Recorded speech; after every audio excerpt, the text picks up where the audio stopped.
Hello, everybody, and welcome to a wonderful new episode of Newfound Liberty. I am your favorite Russian bot, Sean Babcock, and as always, I'm joined with my wonderful co-host, the infamous Bimbotarian. Hi. And today we have a couple of familiar faces. We have Taxation is Theft, Christiana Chamon. Hello. And we are also joined with the stereotypical resident Italian, Brian O'Connell. Now, doesn't really sell it with that name. Yes. Have you settled with that name? That's the one I've been going on. I've done it like no, I two mean, episodes like a now. name like Brian O'Connell. You wouldn't think that I'm Italian, but No. yeah, I am. You're Italian. We can assure you, this guy's definitely Italian. Today, guys, we have a special episode for you. We actually got a hold of the wonderful Larry Sharpe of New York, who happens to be running in the LP for governor for New York. So we have an interview that we want to give to him today. Quite a few questions that we want to raise, and hopefully everybody will get a little bit more educated on the situations that are happening in New York and get a little bit more familiar with who he is as a candidate, as a person, and just what his plans are and where he wants to go forward with it. So say hello, Mr. Sharpe, to everybody. Hey guys, how are y'all? Now, Larry, normally every time I have a new guest on my show, I always ask the number one question, because when I get a newcomer on here, because of what this podcast is about, is what interests you in libertarianism? Like, how do you become libertarian? About how long have you been libertarian? How long have you been involved in libertarian politics? It's a great question. The thing that's odd about this is I didn't come to the Libertarian Party the way most people did, through politics. I really didn't. I came to the libertarian ideology, or even coming close to it, through business, believe it or not. For what I do in a living, for my living, for paying my bills. If anyone's watching, you see this gold stuff behind me. That is actually my actual company that I make my money off of, called the Neosage. And the company itself is training, consulting, teaching, coaching, all those types of things. And I've taught many colleges, Baruch College, John Jay, Yale, Columbia, all over the place. And what I was teaching for years was a thing called post-industrial leadership. You might say, Larry, who made up post-industrial leadership? I don't know, I did. It sounded cool when I said it, so I just made it up. So that's what I call it. And what it basically is leadership after the industrial age, right? Which means it's no longer about, hey, you make sure you're doing exactly what I say when I say it, but just faster or longer. Right, that kind of leadership, kind of getting the most of everyone as far as a factory model, isn't as important anymore. While I do need your arms and legs, I don't need them as much as I used to. Automation takes care of a lot of it. I can outsource a lot of it. I need your initiative. I need your brain power. I need you to be on board so that you can figure out things and change things and adjust as fast as possible. Well, for me to get that, you have to be on board. You have to be like, yeah, I'm with you, Larry. This is the mission. I want to be on it. I want to be here. Literally, it's volunteerism, right? Volunteerism is what post-industrial leadership is about. I didn't know it was called that. I didn't even know it was that. I just knew that's what worked. So I've been teaching that for years, showing people this is the way it is. And one of my mentors in this is actually a guy by the name of Robert Ringer. Robert Ringer is a business guru. Right. And he's actually an objectivist. He's not a libertarian. He's an objectivist. For those who don't know, that's someone who really is all about Ayn Rand. And he is all about Ayn Rand. Again, I'm not an objectivist, but he is. But he kind of opened my eyes up to that mindset of, wait a minute, you mean government doesn't solve all the problems? What? Like, he opened me up to that concept of not thinking that should be the answer. So as I was following him, I began to read things like Atlas Shrugged and things like that, which opened up my mind to it. But I still wasn't an objectivist, but I was unhappy. I was a guy back in the 90s who was like, I bet Ross Perot will solve all the answers. He'll do it all. He'll save us. Then I thought, Nader, that guy will do it. He'll save us. And I always thought the other guy was going to work because I knew the two-party system was broken. Well, after Obama had actually completely disappointed us, 2008, then I was like, I'm done. I'm not even going to vote anymore. I didn't care. And I was really out of the political environment at all. I didn't want to do any of it. And then all of a sudden in 2012, I heard Gary Johnson speak. And when I heard Gary Johnson speak with what I had already thought of from Robert Ringer, that's when it all connected. So what I was teaching, what I already thought, and then the Libertarian Party connected perfectly. And that's why people often said, Larry, you came in 2012 and you could speak so simply and clearly about libertarianism. I've been teaching it for years. So of course I could speak about it. I was already teaching it. I was teaching it in business. So as I was going through all of that, that's when I began to support Gary Johnson. I supported him for 4 years. I mean, every time he ran, he did something. I was there for him whenever I possibly could. In 2014, I supported our gubernatorial candidate, a guy named Michael McDermott. He passed away, sadly, but I was literally his driver. I drove him around New York. I helped him, with debate prep. I donated the whole deal. 2016 came, and I was like, all right, I've been here 4 years. I know what we got to do. We got to fix this party. I'm going to help out. And I decided I'm going to go run for the VP. I'm going to be Gary Johnson's vice president. That's what I'm going to do. So I knew Gary Johnson. So we literally sat down and had breakfast here in Manhattan with my daughter. My oldest daughter, Barbara, loves him. She has a picture of him on her wall still. She's 17 and she has a picture of Gary Johnson on her wall. Kind of weird, but she does. It's true. So anyway, we're sitting down and I tell him, I say, hey, Governor, I was calling Governor. And I said, Governor, I want to be your VP. He said, Larry, that sounds great, but I don't want you to be my VP. And you might say, well, Larry, that sounds terrible. No, that was Gary Johnson. Gary Johnson was an open, honest man. And some people don't like Gary Johnson, I know, but he's a good man. I will always respect him. I will always love and adore him. And he said, Larry, I don't want you to be. And I said, okay. I said, Governor, if you don't want me to run, I won't run. This is what he said. He said, no, Larry, you should run. You'll raise the bar. And I went, all right. And I ran. And sadly, I lost by 31 votes. Not that I'm counting. All right, Brian, I'm not counting. You're counting. I'm not counting. I didn't count. Anyway, so I lost by 31 votes. And that same night, I actually, I took a nap after the election in Orlando. And then I went down and I ran the fundraiser for him. We raised $130,000 from that night. So I supported him during the entire campaign.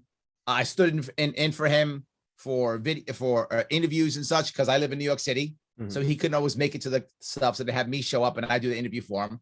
Happy to do it for him. I support him in all those things. And then in 2018, I said, you know what? It's my time. I'm going to run for governor now. And I was considering actually leaving New York State because New York State is a disaster.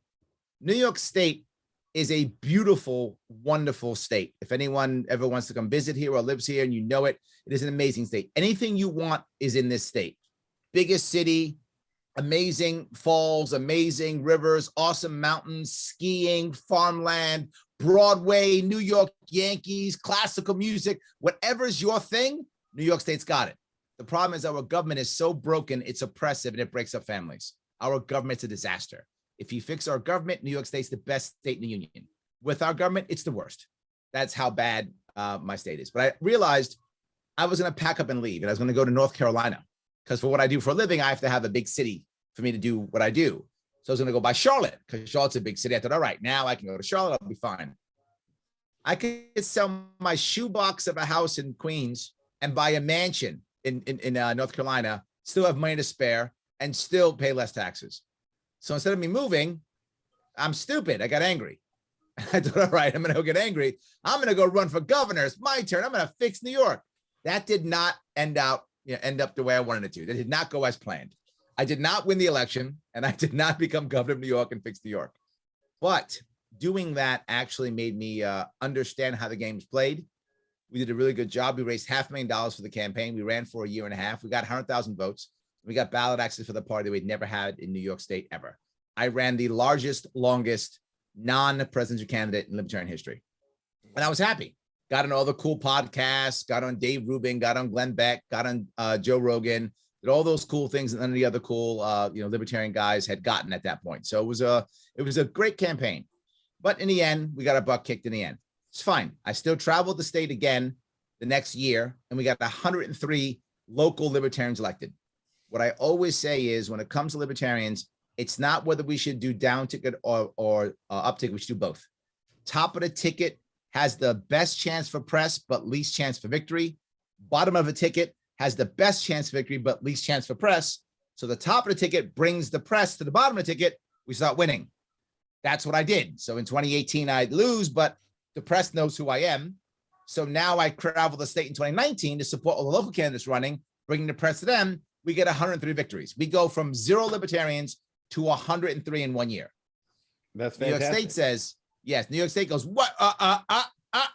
You can't do that. Stroke of a pen destroys our party. Libertarian Party no longer exists in New York State. Literally stroke of a pen.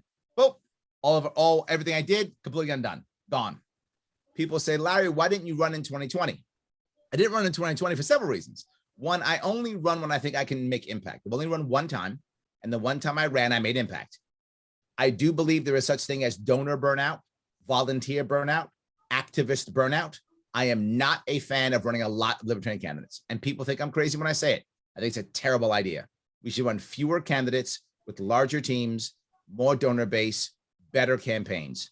We are not the Army. We're the Marine Corps. We are an elite force. So we should be running less candidates, but better candidates with bigger teams. We don't have the resources to run lots of candidates. It just burns everybody out, turns everybody off. I want fewer people running with larger teams and more money. So when I run, I don't want you ever to go, I wasted my money on Larry Sharpe.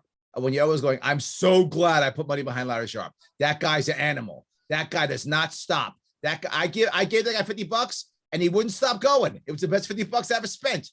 That's what I want people to be thinking. So I didn't run in 2020 because I couldn't have done that. Plus, I was broke. Why was I broke? Because when you run for a statewide office, you can't have a job. So I literally took a year and a half off and did not take a salary. So I was 6 figures in debt once the campaign was over. You can imagine, I live in New York City. I have a wife, 2 kids. My wife does not work. I didn't take a salary for a year and a half. You can imagine what my finances were like. But the thing that's important, I bring this up to everybody who I talk to, 5 people running for governor in my state that year. I was the only one not getting a government check. This is an establishment person's game. This time, running next year, there'll be 3 people running. I'll be the only one not getting a government check.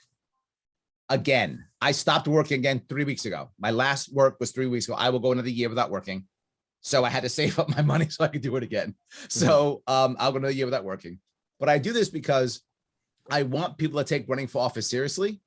As a party, we don't. As a party, we go, I'm running for so-and-so. Why? Because I put my name on a sheet of paper. That's not running for office. That's putting your name on a sheet of paper. And I want people to take it seriously. And I want people to, and so I do it myself. I can't point my finger at you until I pointed at me first. So I pointed at me, then I pointed all over you, but I pointed at myself first. So I went kind of long on that answer, didn't I? I apologize. I have a habit of yapping. I am a candidate. I'm sorry. No, we got a really good idea of your history, of where you've been, like how far you've come. Like that's absolutely the best way to answer the question. We wanted to know what your history was with the LP, and that's we definitely got it for sure. No, I appreciate that answer. And we like getting to know you. Yeah, for sure. Thank you. Salem, I believe you're next. Yeah. So we wrote out our questions because we're not a very organized group. So we wrote out the questions this time. So I'm going to read that now. And I'm not sure that's good or bad. I don't know. We'll find out. okay, so mine is, what do you think people in general get turned off of libertarianism? And what are some of the biggest mistakes that libertarians make that turn people off to the party and ideology as a whole? I think they're related to one important thing. The vast majority of libertarians make a big mistake, and they think that our movement is about liberty and freedom. And it's not. And that's the problem. Our movement is about happiness. Liberty and freedom is a means to happiness, the end. Liberty and freedom aren't the end. It doesn't mean anything. It's useless concepts. I'm not happy because I'm free or happy because I have liberty. I'm happy because I have happiness. How do I get that? By trying to achieve happiness. How can I do that? By my government getting out of my way so I can try to pursue it. The idea of happiness is not in the end game either. The idea of happiness is also in the pursuit. So when I sit here and go, we're about freedom and liberty, doesn't mean anything to most people. The average American, you go, we need freedom. They go, I'm free. I went to work today. They're wrong because they don't get it because we're lost. We're saying things that don't matter. We have to start focusing on the outcomes. It is very rare that you ever hear me talk about liberty, libertarianism, freedom. I talk about actual policies that make people happier. I talk about happiness. I'm literally writing a book, which I hope will come out in about 3 months, I hope, called On Happiness, because it's a book on happiness, what actually matters, right? So you might say, well, Larry, everybody wants to be free. No, that's the mistake that libertarians also make. A lot of people don't want to be free. So we should be mad at them and call them statists. No, we should allow them to not be free if they don't want to be free, just as long as they let us be free. That's all that matters. Let people go where they want to go. And we don't do that. We make a lot of assumptions. We assume people always want to be free. They don't. In fact, we don't want to be free either. And there was something the other day about mandates. And people said, Larry, you really hate mandates. I said, I do, but not for the obvious reason. I hate mandates because what mandates do is they encourage two types of bad thought processes. One, blind obedience, terrible. Number two, blind rebellion, terrible. The bad part of these things are not obedience and rebellion. The bad part's the blind part. You can be obedient as much as you want to whomever or to whatever you want. Many people are voluntarily obedient to a civic code, obedient to a religion, obedient to their parents, obedient to their boss. People are very often obedient as long as they are choosing to. We are the party of consent, not the party of freedom, not the party of anything except consent. You can be as obedient as you choose to be to whomever or whatever you want. And you should rebel because it makes sense to rebel, not just because I'm a rebellious guy. That's stupid. And people do it all the time. You should rebel because you feel it's appropriate to rebel for whatever reason you think it's appropriate. The blind part is the bad part. And I think sometimes libertarians forget that and we just become blindly rebellious or blindly about liberty or freedom. Not understanding that sometimes people don't want to be free or don't want liberty, don't see value in it. What we all want is happiness. And what that means is we must try to find happiness to the best of our ability. And sometimes being happy will mean voluntarily putting ourselves, destroying our own rights. An example I'll give you is I joined the Marine Corps. I joined the Marine Corps when I was 17 years old, voluntarily, happily. I signed my rights away. For 7 years, I was a Marine. I did not have freedom of movement. I went where the government told me to go when they told me to go, and I knew that. I lost my freedom of speech. I could not criticize the government when I was in the Marine Corps for 7 years. I lost all of that. I lost a lot of freedoms voluntarily, and I'm glad I did it. It was very good for me. The Marine Corps is not good for everybody. It is not the right move. There should never be a draft. But if there's a Marine Corps out there and you think it's right for you, good luck. Sign away your freedoms. It's totally fine. We are the party of consent, not the party of freedom. We're the party of happiness, not the party of liberty. And if we make the movement about those two things, it'll change everything. So if we're not the party of freedom, how would people be free enough to find what makes them happy? If we're not the party of freedom, how would people be? I'm not sure where you're going with that. So you said that we're the party of happiness, but a lot of people right now don't have the freedom to find what actually makes them happy. So the freedom part of our platform is very important to enable people to find that freedom. 100%. You asked though, what turns people off, right? I always talk about freedom, but I never use the words freedom or liberty. I just talk about policies. Here's my example of how to do a policy. I tell people this all the time. When I put a policy together, I have 4 criteria for any policy I make. And I've made dozens of policies. 1, no extra fines, fees, or taxes in any way, shape, or form. Number 1, no change. It's nothing or lower, but never adding. Number 1. Number 2, no enforcement. So there's never going to be a special code where now the cops come by, or there's a special kind of police with a white shirt and badge. Doesn't exist in my world ever. Those 2 things don't happen. 3, whenever I'm going to propose any policy, it's always going to try to support the working poor and or the middle class more than anybody else. Why would that be an issue? Because the working poor and middle class are the ones who go up and down in any society. They're the ones who actually support the society, their background in society. They're the ones who actually help the poor, and they're the ones who can put the wealthy in check by doing things like stopping them, changing, or creating new policies or new ideas to adjust them, to adjust the very wealthy. And the wealthy don't need me. They're fine. They're doing fine without me. And if I deal with a business, I'm always focusing on dealing with the entrepreneur class over the corporate class. The corporate class is always going to be by default corporatist, always going to be by default about the globe, not about local. The entrepreneur class is always about localism. Not always, sorry. Higher chances they're about localism. They're about their own community, and they care because they live in their communities where they have work. Why do I say those things? Because when I bring those things up, almost everybody goes, that's a good backbone for policy. They don't say, is that libertarian? They don't say that, but it is. When you look at any other party They always have four things. Only four things government does well. Government does four things very well, and the other parties always bring one of these four things up. Number one, kill people. Really good at that, right? You want to kill masses? Government has got you there. You ever say to yourself, how can I kill millions without being caught or punished? Government, totally fine. Does it every time. Very good. Imprisoning people. Awesome at that. Oh my God. How can I imprison millions and have absolutely no repercussions whatsoever? Government is your answer every time. And we're the Very good at best that. in the business too. Best in the business. We will build special prisons. We will make all kind of laws and rules. We're good at that. Third, create bureaucracy to make people feel like they're doing something important. Oh, are we good at that? So good. If you ever say to yourself, man, I am super efficient, I got to slow myself down. Government got you covered. We will slow you down in a heartbeat. You'll gain no value out of it. Last, write a check. Oh my God, does Money Machine go burr? We are so good at writing checks like there's no tomorrow. We write checks better than banks. So every other policy you ever hear will always have one of those four things in it. Guaranteed, if not all. All, if they can. And here's the sad part. Most Americans think that's actually progress, right? You hear Americans say this. There's a problem with violence. We got to pass a law.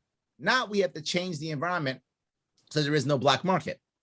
That's not an issue. So my policy, to answer your question, would be to end the black market. That would be my policy. I said, we want to legalize cannabis? I said, awesome. Let's regulate it like onions. That's what I actually said. Let's regulate it like a plant. And people go, regulate like a plant. Libertarians get upset. Regulate. This is what I got from libertarians. What does the government have right to regulate onions? I have an idea. Shut up. Shut up. They're going to regulate onions. I can't stop the government from regulating onions now. But can I get the government to stop creating a black market in cannabis and putting people in prison and shutting down businesses? And in California, literally going to black market farms, capturing all of their crop, and then paying with taxpayer money a consultant to burn it all? Can I stop that? Yes, I can. And that's a difference between an activist and a candidate. An activist can just yell and scream and get upset about things. And they should, because that's how people care about things, by having that happen. But a candidate has to have an answer. A candidate has to have an actual policy and an answer. Can't just yell. And that's one of the things that happens. We often yell liberty, freedom, but have no answers. Here's what the average libertarian says when they go, what about cannabis? Free market. Get rid of it. Let the government take care of it. To an average American, that means, here's what they hear. Oh, you don't care about me or my family. It's going to be chaos. We're all going to die. You're a bad person. That's what they hear. You didn't say that. That's what they hear. I say, how are we getting rid of the black market? I say, why don't we regulate it just like anything else? Why don't we let small farmers create craft grows with cannabis, and then small farmers can actually grow. And when they do that, their kids will want to stay, because now they'll create marketing groups and they'll create operation groups on their own farms. We'll just let's allow a farmer to build on their own land, I don't know, a retail outlet, a wholesale outlet, and now their kids will stay. No, everything I'm saying is let the market handle it. Everything I'm saying is pull the government out. But I'm not just saying that. I'm actually giving policies, and I'm talking about what makes people happy. Family. Keep your family with you. Let a small farmer win. All my language is not about government. All my language is about making a farmer happy.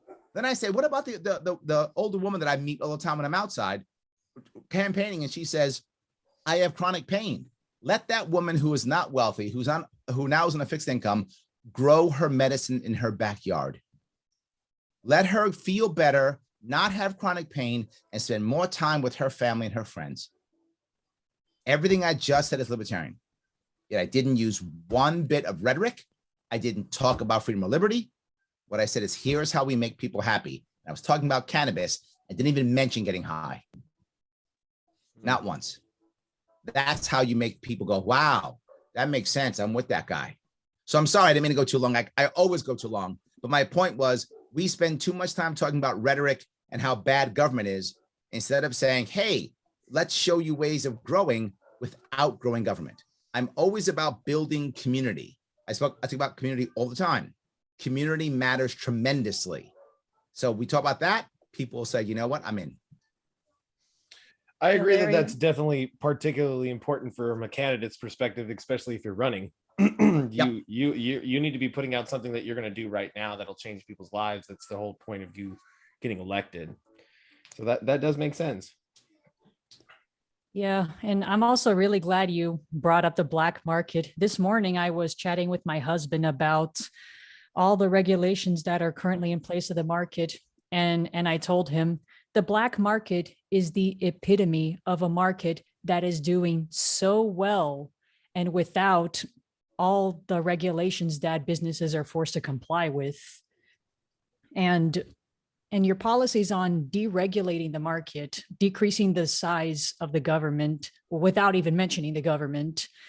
So it's really nice that you're getting people to meet you in the middle. And to the well, I don't like to throw buzzwords usually, but for the lack of a better word, if you could think of one, please fill me in. But for the authoritarian ear who isn't used to, exploring all these options, like being able to meet them in the middle and putting a dent in their armor, I like to think of it as the first step toward liberty for the individual. I agree. I think remember something, the average American is afraid. Yeah. Right. And what we don't want to do is make Americans afraid. And I get people telling me that they think I'm wrong all the time. I think many libertarians don't like me because of the way I speak, because I don't speak traditional libertarian, right? They often get upset at me. Larry, you've got to say the words, you've got to say the phrases. I get it. And I don't say them not because I'm against them. I don't say it because everyone else is saying them, right? So it's fine. Everyone talking about it. I want to be the guy who's not saying that. So I don't want to make Americans afraid, because everything I hate about America happened because of afraid Americans. Gun control, afraid Americans. War on poverty, afraid Americans. War on drugs, afraid Americans. War on terror, afraid Americans. Every lockdowns, afraid Americans. Mandates, afraid Americans. Every single thing came from afraid Americans. So why would I want to make more of those afraid Americans so they can hurt me more, right? I don't want to do that. I want Americans to not be afraid. So I try to talk to them in ways that make them not afraid. The second thing is, when you start just removing things, right now, government is almost always two things: a monopoly and a jobs program. So when you remove government, take it away. Let's just abolish this thing. When you abolish it, what you're doing is, well, first off, nothing's there now. So the black market steps in immediately, right? That's what always happens. And two, all those jobs are gone. So the black market also goes right into place. I might say, Larry, why do I hate the black market? You're a libertarian. You shouldn't hate the black market. Here's the reason why. Because our communities have been controlled by government for so long that most of them don't know how to take care of themselves anymore. That institutional knowledge is gone. So the black market becomes, by default, heavily violent in most cases. Not always. There are exceptions, obviously. But in too many cases, it becomes violent. And when it becomes violent, it's because they don't have cops and courts. So instead of me taking away everything, I should support them going and using cops and courts for contracts and territories and agreements, and whatever the case may be. And the example I think everybody gives is, I don't see my local liquor stores shooting each other, right? They don't shoot. If I go back to the 1920s, yeah, they were shooting each other, right? But now they're not shooting each other. Now they use cops and courts and we're fine. So I want that person to just think that, okay, let's just make it fair and everyone gets to use cops and courts. That's the issue that I bring up. One story I often tell, I live in New York City, and many people in New York City are totally against guns, as you probably can imagine. We have some of the worst gun laws in the entire country. And so I'll go to a college, I'll be talking at Fordham University or someplace like this, and I'll say, how many people here own a gun? And maybe one hand will go up, usually none. And I'll say, we all do. You go, what? So yeah, we all own guns. Just the cops have them right now. So when I have a problem, I call 911 and the cops bring my guns and the guns solve my problem. And they're like, huh? I'm like, yeah, that's what happens. When I have a problem, I call 911 and my guns come. The cops are holding them for me, but the cops bring my guns. So we all have guns. Or they make it worse. Yes, because they do make it worse. But my point is, when I say that, people go, oh, wait a minute. I go, yeah. So guns are solving problems, right? Guns aren't making problems. Guns are solving problems, right? You call the cops, your guns come, and you solve whatever problem you want to solve, right? And they go, oh, yeah, they do. Exactly. So why don't we start thinking of it that way? Wouldn't it be better if we thought of it that way? And then someone will always go, but then cops can make it worse. That's true. Absolutely. So we should be thinking about cops the same way we think about ourselves. And I brought this example up to someone, I think it was from Greece. He was talking to me and I said, look, let me ask you. We were sitting outside. And where I live in Queens, we literally live next to each other. And I said, if you looked in that mirror right now, I'm sorry, in that window right now, and you saw a guy who was smoking weed, do you think, not legally, morally, that it'll be okay for you to kick that door in, grab that joint out of his mouth, and knock him down and lock him up and put him in a cage? And he goes, what? I said, not legally, morally, do you think it's okay for you to go in there and do that? And he went, no. I said, so why can cops then? Why can cops? If morally you can't do it, why can cops? And he was kind of quiet. I said, well, what if you looked in that window and you saw some guy holding down a kid by his throat, knife in the air, ready to stab the kid? Morally, should you be able to kick that door in and stop him and grab that knife and beat the crap out of that guy? He went, hell yeah. I said, yeah, let's have cops do that. If you think that's okay, then that's a way of using cops. Whatever you think you should morally be doing, so should cops. And when you speak that way, people begin to change their idea on what cops are and what they should be doing. It changes how they look at it completely. Right now, for too many Americans, and you guys know this, too many Americans believe that cops are above the law and should be. And should be. They believe they should be above the law. Now, to most libertarians, if you're watching right now, you basically jumped out of your skin. I get it, but I'm also telling you that's what a lot of Americans think. Arvin Vohra said this, and Arvin Vohra and I have had our issues in the past. Well, you know who he is. He's a former vice chair of the Libertarian Party. He said something to me that made a lot of sense. He said, we have to change a lot in America. He says, if we tore down the system of America right now, tore it all apart, America's rebuild it right up again and probably worse because the culture hasn't changed. And he's right. I spend a lot of time trying to get Americans to change their culture first.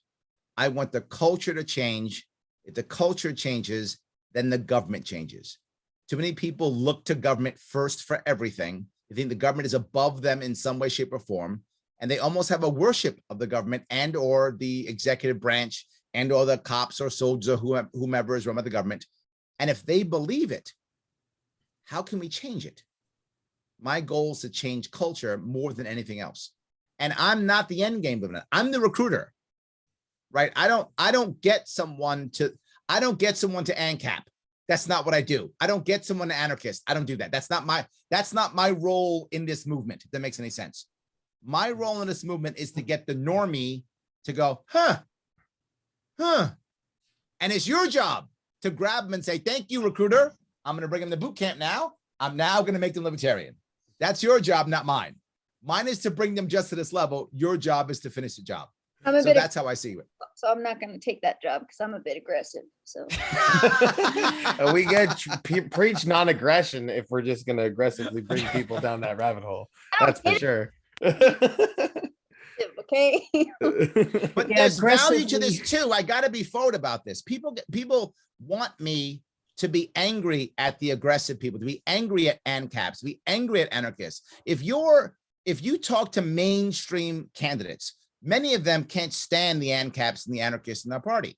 And I'm one of the only ones who has on record said, we need them. They are literally the backbone of our party. They are literally the North Star of our party. If we get rid of the ANCAPs and anarchists, which some do want to purge, if we were to do that, this party will become either Republican light or Democrat light. Depends on who comes in it more. That is the future. The party's finished without anarchists and ANCAPs. We have to have them in the party. We're a collective of minarchists. I'm sorry. We're a collective of minarchists and anarchists. And if it wasn't for the fact that we were here, this wouldn't exist at all. Absolutely. And we need all of them. That's why people get mad. People are jumping them down about, what about the messaging coming out of this state or that state? I don't get mad at any of that. All of the messaging works. It just depends on who you're trying to achieve. My audience is normies. That's my audience. So I must speak that way to gather that audience. But there are lots of people who come to us for many different reasons. Right? I remember I was talking to someone about a t-shirt that said, legalize recreational cocaine. And someone was like, Larry, is that a good shirt? I said, for somebody that's amazing, you should wear it. because there's somebody who's going to look at that and go, oh, it's so awesome. And they're going to want to come. And then someone's look at that and go, that's dumb. I don't like it. But then they'll take something else. We need all of the messaging, all of It's it. not bad. There It's is not no a bad such way thing to as look at bad. it. It's not a All bad of way it. to look at it. Yeah. It's pretty Because good. people come here from different spots in their life. Someone yells, end the Fed, and someone jumps on board. Someone else goes, end the Fed, that's stupid. I'm greedy. I want 7 billion libertarians, which means I need a lot of different messaging. I want all of the messaging. Yeah, you So can't- Bimbotarian, can't- don't you dare stop. You you keep can't- going with your messaging too. It's just different than the audience I'm looking for. Yeah, you can't use one form of messaging to appeal to all of them. There's no way it's going to work. Absolutely. Yeah. Absolutely.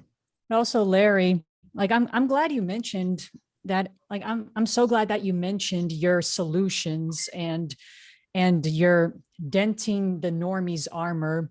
If you could elaborate a little bit, since you're running for governor of New York, to maintain that goal also, and to clean up New York State, what are some of your major campaign promises that are resonating within the platform, and what are some of the major campaign promises that you hope to not only clean up New York, but bring people into libertarianism?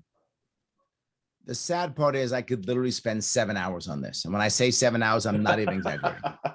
I'm not even exaggerating. I Oh. literally spoke, I think it was St. Lawrence College. I spoke for 4 hours straight. Mm. There is so much broken. I could go on forever. So let me grab a couple of them that I think maybe. Yeah, let's go critically over important. some of the major ones that are real important to you. Yeah, That'd be Yeah, easy. and ideas. and also, Larry, we would love to bring you to Texas A&M to hear the rest of the 4 hours of your campaign promises. If you want to give me 4 hours at the college, I will fill 4 hours in the college without question. I've done it before. I'll do it again. Remember, most of my podcasts are 2 hours long. So I can talk a long time on any issue because this state is completely broken in almost every way, shape, or form. So I guess, let's see a couple of them I can bring up. Let me give you some that are not so radical and then very radical. How about that? I'll give you 2 of them. Sure. One of them is not very radical. Most people like it. And it's a way of building up community. What if in New York State, you're going to send your tax bill to Albany once a year for X thousands or tens of thousands of dollars? What if you could take 250 of those dollars that you were going to send to Albany, our capital, you could instead give it to any nonprofit in New York State? If you decided that that nonprofit was in your county, it would be $500. So you take $500 that's going to send to Albany and say, give it to a nonprofit. You might say, Larry, is that a big deal? What about when 1,000 people do it? Or 10,000 people do it? Now we're talking $500,000. Now we're talking $5 million, $50 million in theory, in your own county, to build up something that you think government does poorly.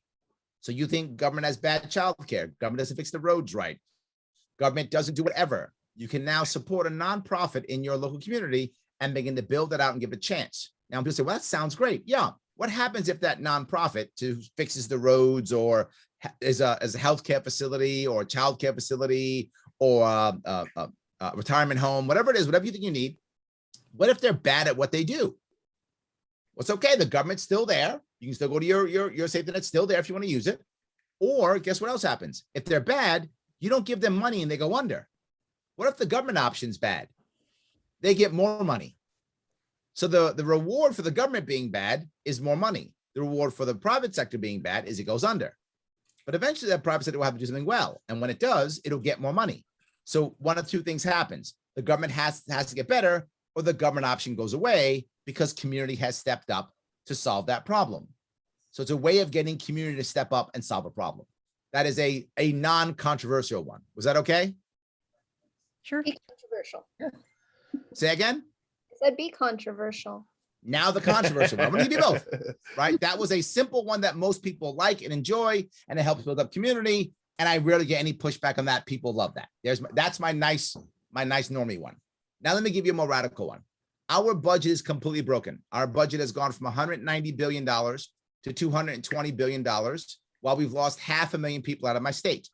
Our budget is so big that only 20 countries and California have a bigger budget.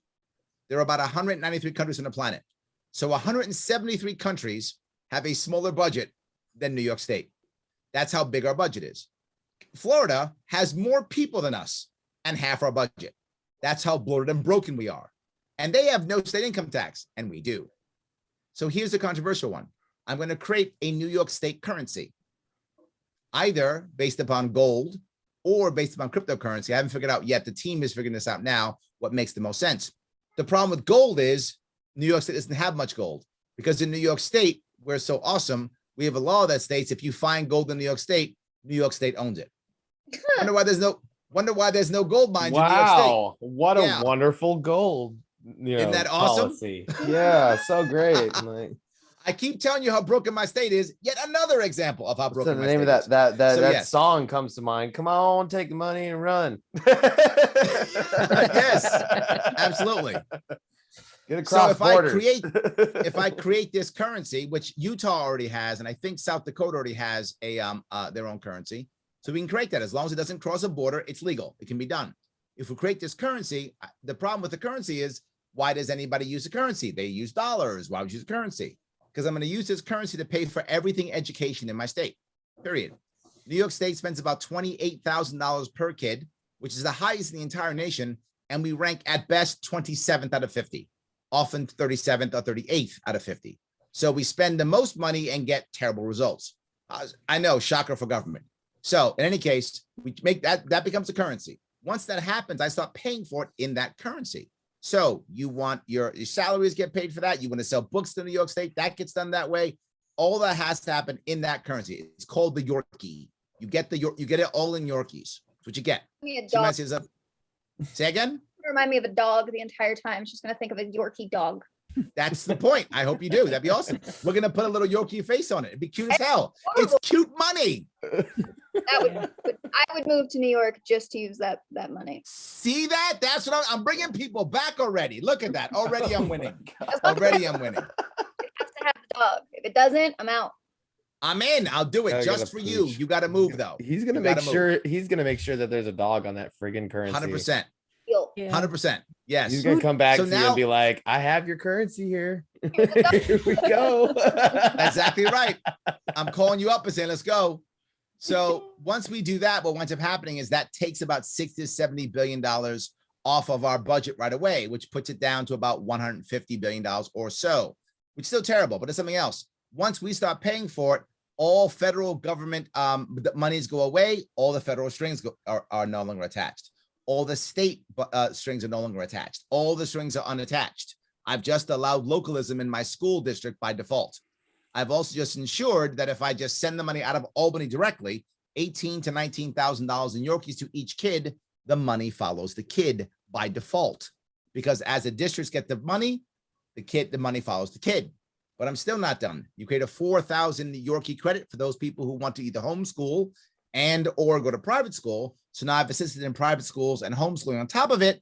But since I am paying for the actual district, whether you're a homeschool kid or you are a private school kid, you may still use district facilities. So you could be a homeschool kid and still be on the football team.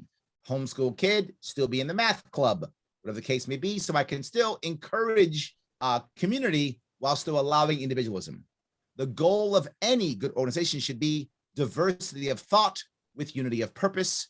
So I want to create diversity of kids going to different schools if they want, with a unity, I hope, voluntarily, of caring about your community and wanting to build your community up. The goal would be to keep people in their community to build it up and to still get diversity of thought within that community itself, and allowing each community to change its own school curriculum as it sees fit. I don't mind whatever the school districts see fit, they'll change their curriculums as they see. But it's more important than that. Once that happens, no need for standardized testing until high school anymore. That goes away. All the idea of all the administrators who are controlling everything, they're not required anymore, because most of them are required because of state and or federal mandates. The average teacher in New York State makes about $80,000 a year. The average administrator makes about $200,000 a year. There are administrators in New York State who make $300,000 or $400,000 a year and don't even see students. Gone. I've created a massive surplus at the local communities. They can decide to fire and or hire whom they want to. I don't mind. I'm the governor. I don't make those decisions. That goes down to the local levels. They make their own decisions. But the best part is Right now in New York State, most schools being paid for by property taxes, which is school taxes. When you now end school tax, the average New Yorker will cut their property tax by about half. As soon as that happens, rents stabilize, the youth can stay, people can retire here now because now their property tax is cut in half. And on top of that, with the property tax cut in half, average people will stay. Their mortgages will be less. Everything gets better when we cut our property tax in half. So that's how you can lower the budget, cut the property tax in half, and at the same time, allow education to be localized and the money to follow the kid, also promoting both private schools and promoting homeschooling. I'll And who admit, doesn't love Yorkies? yeah, And who doesn't love Yorkies? Yorkies? I'll Come admit, on. Larry, And you got a cute dog on your money. I'll as a admit, Larry, bonus. I'll give you that with your elaborate answers to a lot of these questions. You've eliminated some of ours off the board already. Just with some of your answers, you've already answered some of the other questions that we'd had for you just because of you giving us your long your long. I've been answers. doing this for a little bit. I've been doing this for a while. Yeah, well, yeah. I'm like, We love your efficiency. Yeah, see You know, that? we appreciate that. What do we have next in line, guys? Come on. Who's up? That's me again. Okay. What is your question? What made you decide to put together your own show, and what purpose did you have in mind for it? Yes. There were many reasons why I made the Sharpe way. One of them was because I wanted to stay in the game after the election. The sad part about most libertarians is candidates. I'm sorry. I focus on candidates. I need to be clear when I'm talking to you guys. You guys aren't always about candidates. Most of the time when I'm talking, people are talking about candidates. And I know there are differences. Activists are different than candidates, are different than donors, are different than volunteers. They're all different parts of our movement. And the second piece I want to bring very clear is the Libertarian Party is just a piece of the libertarian movement. The movement's bigger than the party, and the party cannot survive without the movement. The movement can survive without the party. Mhm. However, the movement is stronger with the party. That makes any sense. So some people are just in the movement and don't care about the party at all. Again, I'm very niche. I focus on the party and I focus on candidates. So because I'm so focused, sometimes when I'm speaking to libertarians who aren't in that world, it's not clear what I'm talking about. So I'm always, please keep that in mind. I have a bias in my communication because of where I focus. I focus not on the movement as a whole. I focus on the party, and I focus even within party, I focus on candidates. So I guess I should have given that disclaimer earlier, but you've seen everything I've said. I'm so clearly in that world. Got you. In any case, I started the show because I want to stay in the game, because for most candidates who make any impact, they run, they make impact, they go away. I didn't want to go away. I wanted to stay. And I thought some type of podcast would allow me to stay in the game. People could talk to me still, could hear me still, people would be involved again. So I think that's one of the reasons why I did a show. But there's a second piece. I had a lot of people who were following me from the campaign, and many of them were not libertarians. They were kind of what I call Larrytarians, which means they just liked some things that I had to say, but they really weren't libertarian, if that makes any sense. Like they liked my education plan, or they liked my way of raising money without taxation, or they liked my way of fixing things without having to charge with more money, or they liked something I said, right? So I wanted to draw them in, and this was able, made it happen. It got more people who liked me to keep hearing me, and it turned more normies more libertarian. Because once they started seeing me, they're like, oh, what's the libertarian stuff? And before you know it, I was the thing, if you come to me within a year or so, you're going to be an ANCAP. And that's my point, right? I want you to come to me and then eventually go to the next level. And this was a recruiting tool to bring people to that. But there's a second piece. On my Sharpe Way show, if you notice, I don't know if any of you actually watch it, it's rare I have libertarians on it. It's either me talking or non-libertarians. I've had actual socialists, literally socialists, guys with like a North Korean flag on their wall on my show. And I do that on purpose because I also want the libertarians watching to know most of the world is not libertarian. This is what you're up against, right? We have a lot of work to do. When I had people on my show, literally when I said, okay, so how are you going to decide which businesses, to seize? And they'd be like, well, here's how. And libertarians are like, what? This guy's actually saying it. Yes, mask is off. He's telling you what he thinks. He thinks it's okay to seize businesses and put people in prison. I had one younger guy say, talk about that. He says, well, we're going to have Jeff Bezos, we're going to take, his company and such. And I said, oh, okay. When you take his money, are you just going to take his company, or does he get to keep any money or no? And he was like, well, we'll negotiate with him. He'll keep some of his money. And he was totally like, fine with this. And I said, okay, what if Jeff Bezos doesn't want to give you his money? Well, he has to. Okay, got it. What if he says no? Well, he has to. No. What if he says no? He says, no, you can't have my company. You can't have all my money. You can't. Well, he'll have to. So prison, he went, yeah, like, duh. And and again, libertarians, your heads won't explode. Yeah. But there's a whole lot of Americans who are like, that makes sense. Yeah, totally fine. Well, those people are just entitled. They're entitled to other people's money, and I will never find common ground with those people because I think that's repugnant. Well, let me push back if I could. Let me push back if I could. Many of those people believe in their hearts that they've been lied to by the system, that they've been sold a bill of goods, that what they're getting in return is not something undeserved. They believe in their hearts that because they were stolen, it's just making things right. That's what they believe. And I know again, libertarians watching like, what? I'm telling you, a lot of people believe this. They were told, for many of them, they were told their entire life that all you have to do is pass these cool tests, go to the right college, and a great job will be waiting for you. And then when that happened, they did all the things they were supposed to do, and they got participation trophies for 30 years, and they didn't actually achieve anything, and then they couldn't get that great job. They're like, wait a minute, you told me that's how it works. Then they had, if it's 2008, 2015 or so, they had a horrible crash, which they couldn't move ahead. Many of them don't own anything. They don't have an ownership mentality. They rent everything. Now we got lockdowns for 2 years. Many people who just started rocking and rolling with their own gig economy, working hard, they just got hammered and slashed. And they think the system is hammering me all day long. The system lied to me. The system owes me.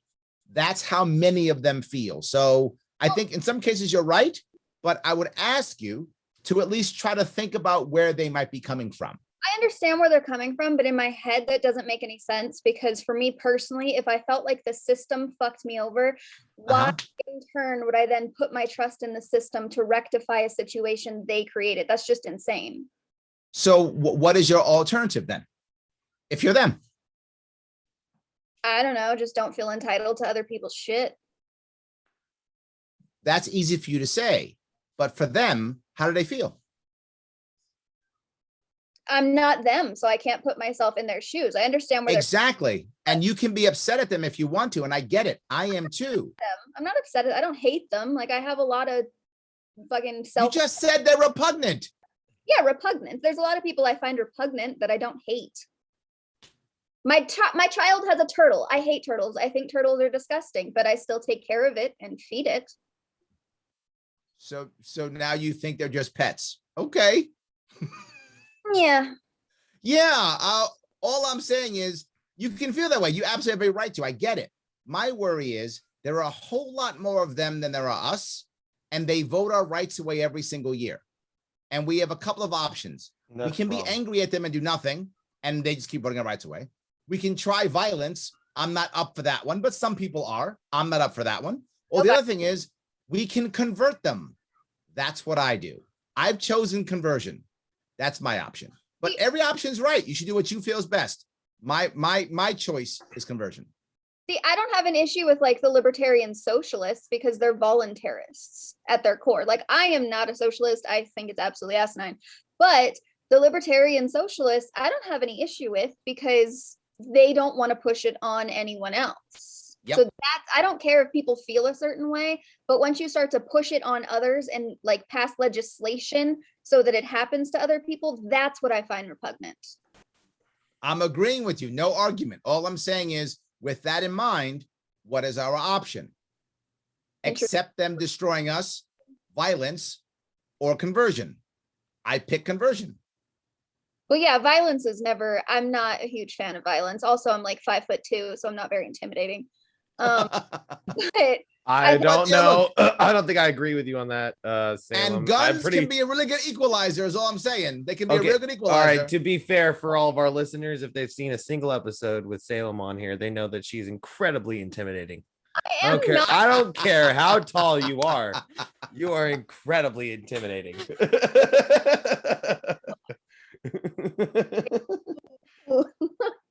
To be forward again with you, just to be forward with you. I don't disagree with anything you just said. I don't disagree. I'm just saying what are our options? And the option I choose is conversion. And so that's what I do. I usually just tell those types of people to check out the Green Party, because as much as I am a diehard libertarian, and I'm not a convert, like I turned 18 in 2010, registered as libertarian, I've always been libertarian. I am more for third party unity at this point than I am anything else, because any other votes that we can take away from the Republicrats, I'm down for. Even if it's not a vote for us, like I'm okay with that. So you're happy that I'm trying to team up with the forward party, the Yang Gang? Happy is not a word that I would use, but I do appreciate. You just said you would be happy if we got third party. Oh, I'm also not a libertarian candidate. I'm not a face of the party in any type of way. I'm just some angry little ANCAP who sits at my house and yells at people on Facebook. Like, that's all I do.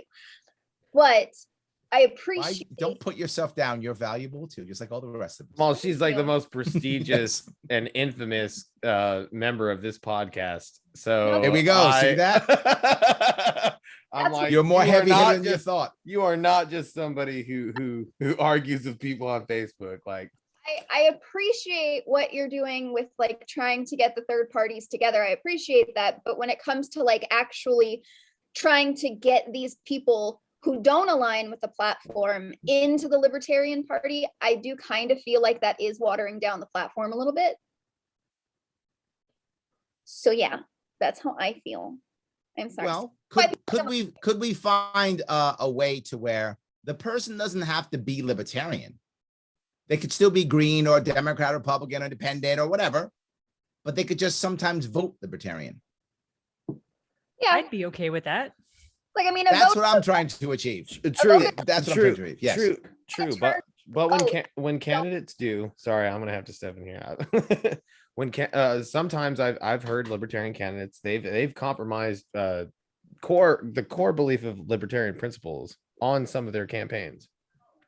Yes. Because they were trying to get more votes. Now, don't get me wrong, we're all for getting votes. Yep. But that steers away lifelong libertarians. Like that turns them away. 100%. That doesn't help the movement at all. Like the goal should be it should be actual conversion, to understand what voluntarism is. It should not be whether or not we can gain more one-time voters now because we decide that we're gonna be okay with this particular authoritarian policy because it seems to be something that's more popular. And because I mean, if you look at it even state-wise, like I mean, you'll probably find a lot of people who align with one specific issue that I don't know, any candidate could have, which is fine.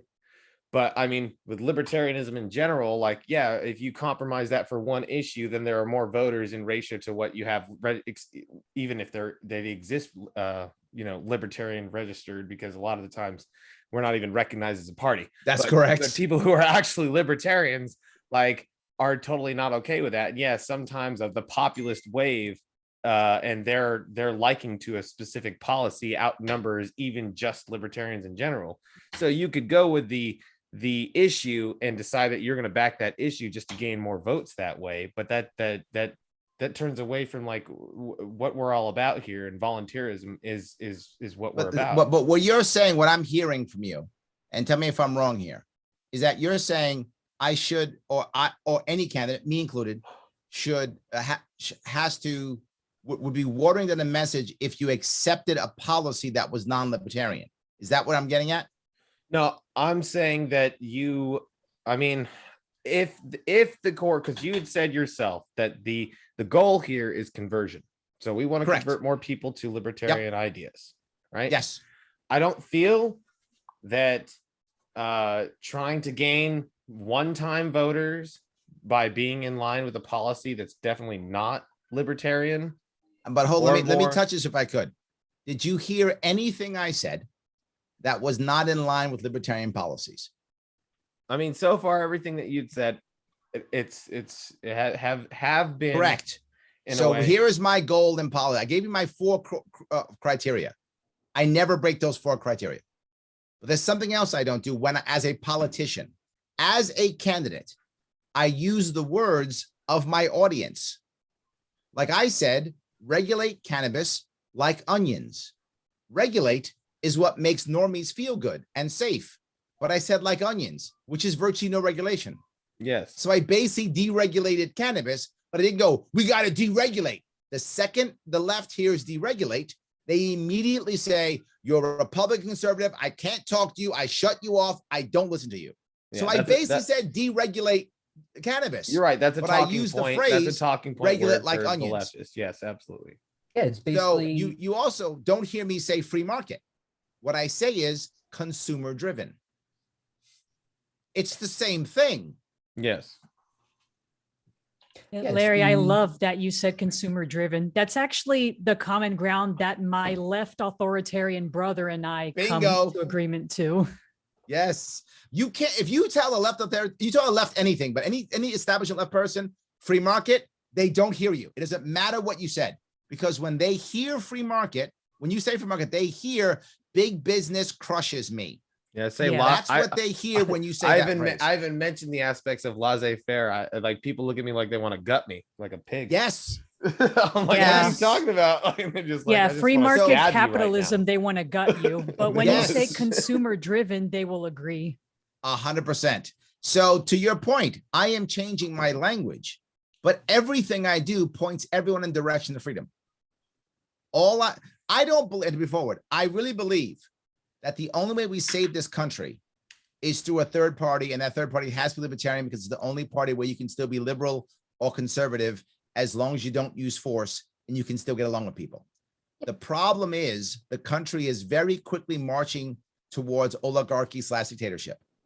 Do I believe I can be the guy to fix the country? I don't. Do I believe I can be the guy to set it up for someone to fix it? I do. I think I'm the guy who begins to turn this place around, where someone goes, wait a minute. Did you see what Larry Sharpe did in New York? Maybe we can fix this damn place. That's what I think I can be. I think I can be the guy who sets it up. I'm not gonna lie, Larry. Where I'm not gonna lie. I, in the history of my life, have had no appeal whatsoever to even visit New York, let alone even move there. And a lot of that has There to we do go. with high regulations, and Yep. a lot of it has to do with like lots, like the one of the highest tax rates in the entire country. Yep. I thought that if, like, in my opinion, even me maybe driving into the state, I don't know how many laws I might be breaking. All of them. Probably Yes, breaking all all of of them. They don't want Just drive right to don't Rikers want- Island and they just don't- surrender yourself to jail. They don't want the Russian bot in New York. I can guarantee. No. Yeehaw, screw don't. the law. It's Yes. like, oh crap, I forgot about the Glock in the freaking glove compartment. Yes. Next I know, Whoops. I'm doing freaking. That's not 14 mine, years in officer. jail. Yes. 14 years in jail. The reason I would go to New York is because I like historic architecture, Yes. like ghost stories, and New York is full of both of those. But as 100%. living there, I don't know, man. There's But not. AOC is I- my congressperson. My condolences, dude. I accept your condolences. Yes. Yes. That's just Absolutely. That's Yes. that's only a recent rendition. Like, this is an ongoing thing. So I mean, No, you I'm with you. definitely give me hope for the direction you want to take New York. And I gotta say, man, maybe I'll visit in the future. All I'm saying is, could you imagine if I actually won this thing? If I actually win this thing next year, literally we change the entire country overnight. That'll I'm be a not big- joking. That'll be the biggest win for the liberty movement that we've needed in a long time. Not just that, the whole world, the whole country changed, because you know what? All the people who are libertarian, who won't change over, who won't openly be libertarian because they can't win, because they're all losers, because They'll there's no change. chance of victory. That changes. A whole bunch of people go, I've always been libertarian. All of a sudden that becomes a thing they say. Now, some of them will be full of crap without question, but I don't mind because the fact that it will become open, you can talk about it, will be more important than a couple of people who'll be full of crap. You Because there'll be inadvertently people turn who it. are not. You inadvertently turned it into a populist wave. Yes, absolutely. Now we'll have to shift through, but I'll take that. That's a good growing pain. I will take those growing pains in a heartbeat. Hey man, Trump Absolutely. got elected off a populist wave. Absolutely. Yes. he did. Absolutely. So I absolutely do that. So I'm sorry. I'm yapping away again. That's what I do. We You're love good. your yapping. All right, Thank you. so this question is pretty relevant to the last one. When you first got into show business, did you expect that you would have this big of a platform that you currently do? Did you ever think it would be this big? My platform actually isn't that big because I get shadow banned all the time, Yeah. constantly. And the shadow banning happened right after COVID. Once I was anti-lockdown, everything changed. Facebook shut me down. Yep. They can't We'll shut do me it. down totally because I'm blue checked and I'm a candidate. So they don't shut me down. They shadow ban they shadow ban the shit out of me. It's terrible. Literally before COVID, I was getting every show I was doing. I was producing 5 to 7 shows every single week. I was making 10 hours at least of live content every week. And every show would get 15, 20,000 views consistently. After lockdowns, 2 or 3,000. Wow. Shut Well- down. So my platform that was large went down. Now, how do I know that I'm being shadow banned? Because if I get enough people to like, comment, and share, it breaks the algorithm, and all of a sudden I get 50,000 views again. I never get 5 or 7,000 views ever. I get 2 or 3 or 15 or 20. That's it. Mostly 2 or 3. So actually my platform isn't shut down since COVID, worse than it's ever been. So it's actually not as good as a platform. I wish it was bigger. My bigger platform tends to be going on other people's shows that are larger than me and running for office. The advantage of running for office is when you run for office, people want to talk to you. When you don't, they don't care. That's just how our society works. Oh, he's running for governor? I guess he's smart. I'm no smarter than I ever was or wasn't. I'm no better good looking than I was or wasn't. But all of a sudden, I'm running for governor, and he's like handsome and smart now for some reason. But anyway, look, you I'm over happy here to not take it. acting like the fine wine that you are, that you don't look better with age. No, look, I am a Shut your hottie. mouth. That's true. But shut you know, your I'm mouth. just saying. You shut your I know. mouth. Sorry. Anyway, no, my point being, my point being, as attractive as I am, you shouldn't be upset because I'm also smart too and modest, which is the best part about me. But in any case, but running for office has, I'll give you an example. I've spent 15 years more trying to be the best consultant I could possibly be. I've been an officer in public companies. I've been a reorg guy. I've trained and taught in Ivy League schools. And I still always had to hustle to market and to bring in clients, always. I run for office, phone won't stop ringing. I'm not a better consultant. I'm not all of a sudden smarter or wiser. I'm the same consultant I've always been. I run for office, phone won't stop ringing. Some of the best marketing I could have ever done. And I wasn't even trying. It wasn't my goal. Like I wish I was so savvy as to realize that if I run for office, I'd market, but I'd run for office years ago. I wouldn't have spent 15 years trying to build my business up. I just would have started a business and run for office and got free marketing. But that's what actually happened. So running for office actually gave me a bigger platform than I thought I would get. I thought I'd get a better platform because I'm going to give cool information or be super smart or savvy. So that Nope. must have been quite the surprise blessing for you then. Yes, run for office and people think you're smart all of a sudden. Just how it works. Oof. I also like to think that the fact that Facebook is going out of their way to shadow ban you because Yes. how dare you say something that's not within their authoritarian echo chamber, right? Yes. Like the fact that they are actively trying to censor you and your ideas, I think that means you have a big platform. Well, I I think think so, you're right in too. that regard, right? When I go out and across New York State, and I cover my state every year, I've gone to every county, also did two every year for the past 4 years. And as I go out, people still show up. I get 30, 40 people show up at my event still. So it's still great. I still raise money, which is nice. So it is good. But the worst part is I'm not even anti-vax. I'm not. I'm anti-mandate. Yeah. But I don't even say that. I've changed that word. I've changed that phrase. I say I'm pro-consent. That's it. I'm pro consent. You do what you think is right for your body and your health. I'm in. Do what you think is right. I'm pro consent. That's it. And that, shadow ban. You have to be pro what they want or shadow ban. Yeah. And I'm like, pro consent. Isn't that good? Don't we like consent? Isn't that a good thing? You'd think. I guess not. It's not the particular. not. It's not the particular talking point. You know that the talking heads want you to say. If it's not Correct. that, you're in trouble there. Only certain Yeah. So consent are okay, I guess. say again. Only certain types of consent are okay, I guess. That's correct. Absolutely. So I guess to answer your question, Brian, is I was surprised how it affected my business. I was also hoping that it'd be bigger when it came to my run for office, actually. What surprised me was how much it was pay to play. I knew money mattered. I didn't know how much it mattered. For example, I actually thought when I first ran, and again, I've only run one time.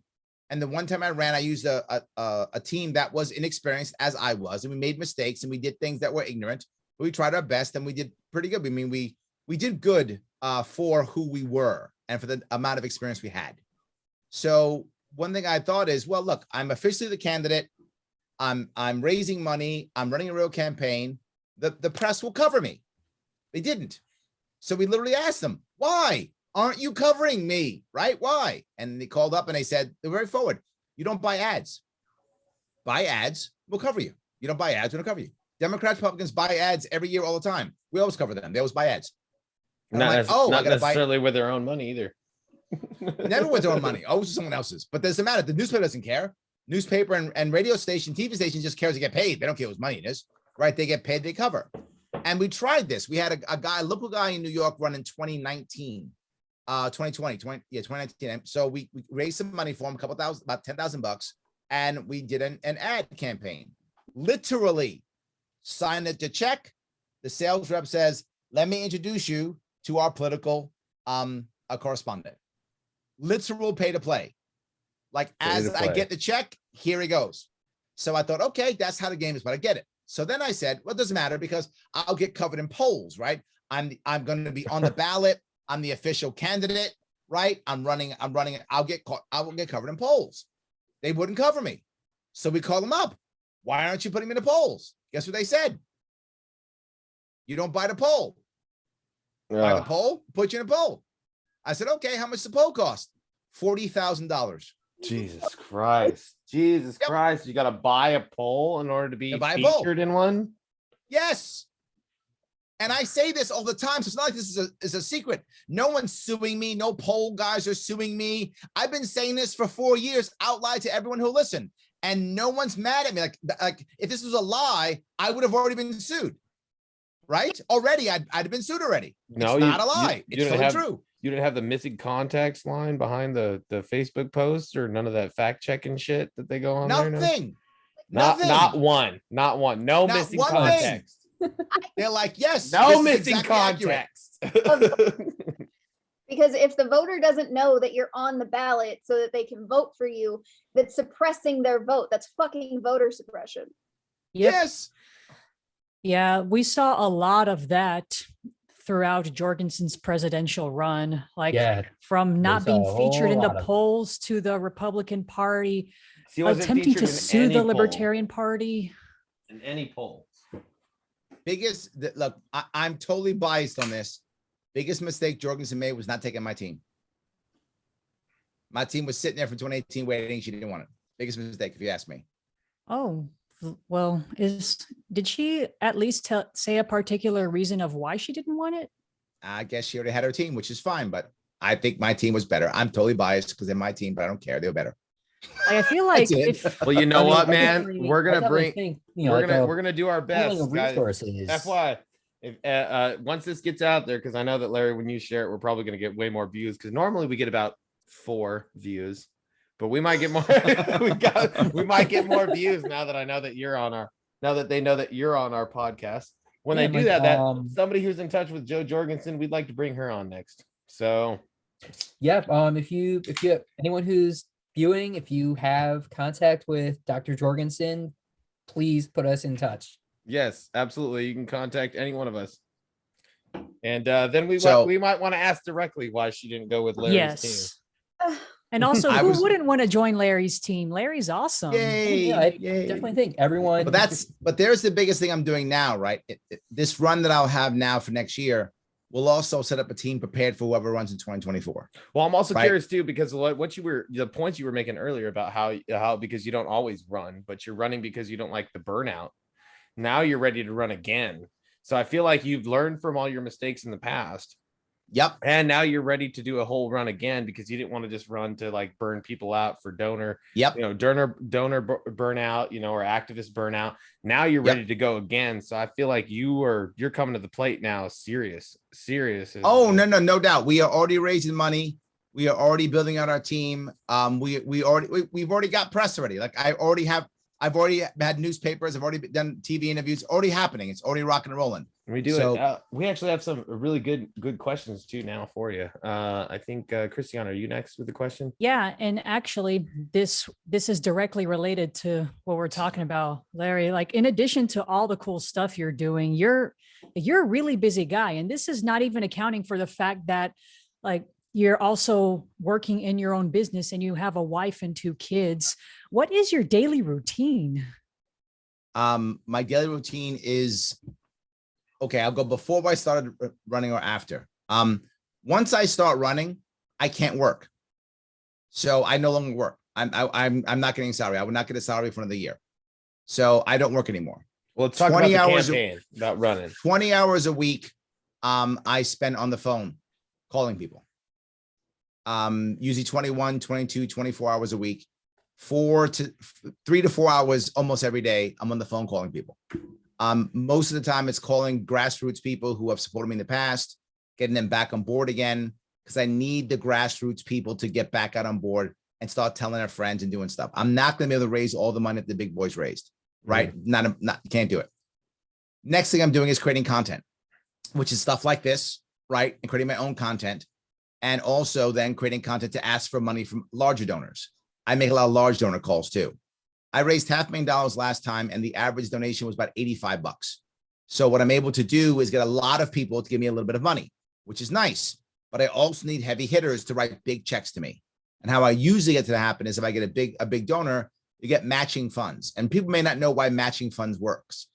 For the average donor who likes me and supports the movement, they write a check or they give me a credit card number or whatever they do. They give me $5 to $100, what they do, because they care, they like it, it matters, they want to be part of it, and they go. But if you're someone who can write me a check for $10,000 or $20,000, and in New York State, my maximum is $44,000 from one person. So if you can write me a check for $20,000 or $30,000 or $10,000, that's an investment for you. You look at it differently, right? You're looking at it as, I can put this money many places. Why would I put $20,000 into Larry Sharpe? You want an investment. So often they want proof that I can do something. So they often go, if you raise 20, I'll give you 20. Or some of them are open, they blanket. They go, how much can you raise? I'll match it. And then I have to pick the number that I think I can raise, right? I think I can do 10. If I raise 10, will you give me 10? They go, yeah, raise 10, I'll give you 10. I'm doing one right now, raise 20, and I'll get 20. It's one donor who will give me $20,000 if I raise $20,000. So now I have to go out and get people to give me $100, right? I have to get 200 people to give me $100 so I can get to $20,000 so you can write a check for $20,000. That's how I mix and match my big donors and small donors. I like a lot of small donors. The reason why is I'm less beholden to any specific donor. That makes any sense, right? My biggest donor was less than 5% of my total output of cash. That is very uncommon in libertarian worlds. Literally, if a libertarian guy or gal is running, over half the money comes from one big donor. Yeah, it's better That's to rely normal. on better to rely on the support of many people. 100%, way than better. it is to have one person who wants to sway their particular opinion on you because they're signing the larger check.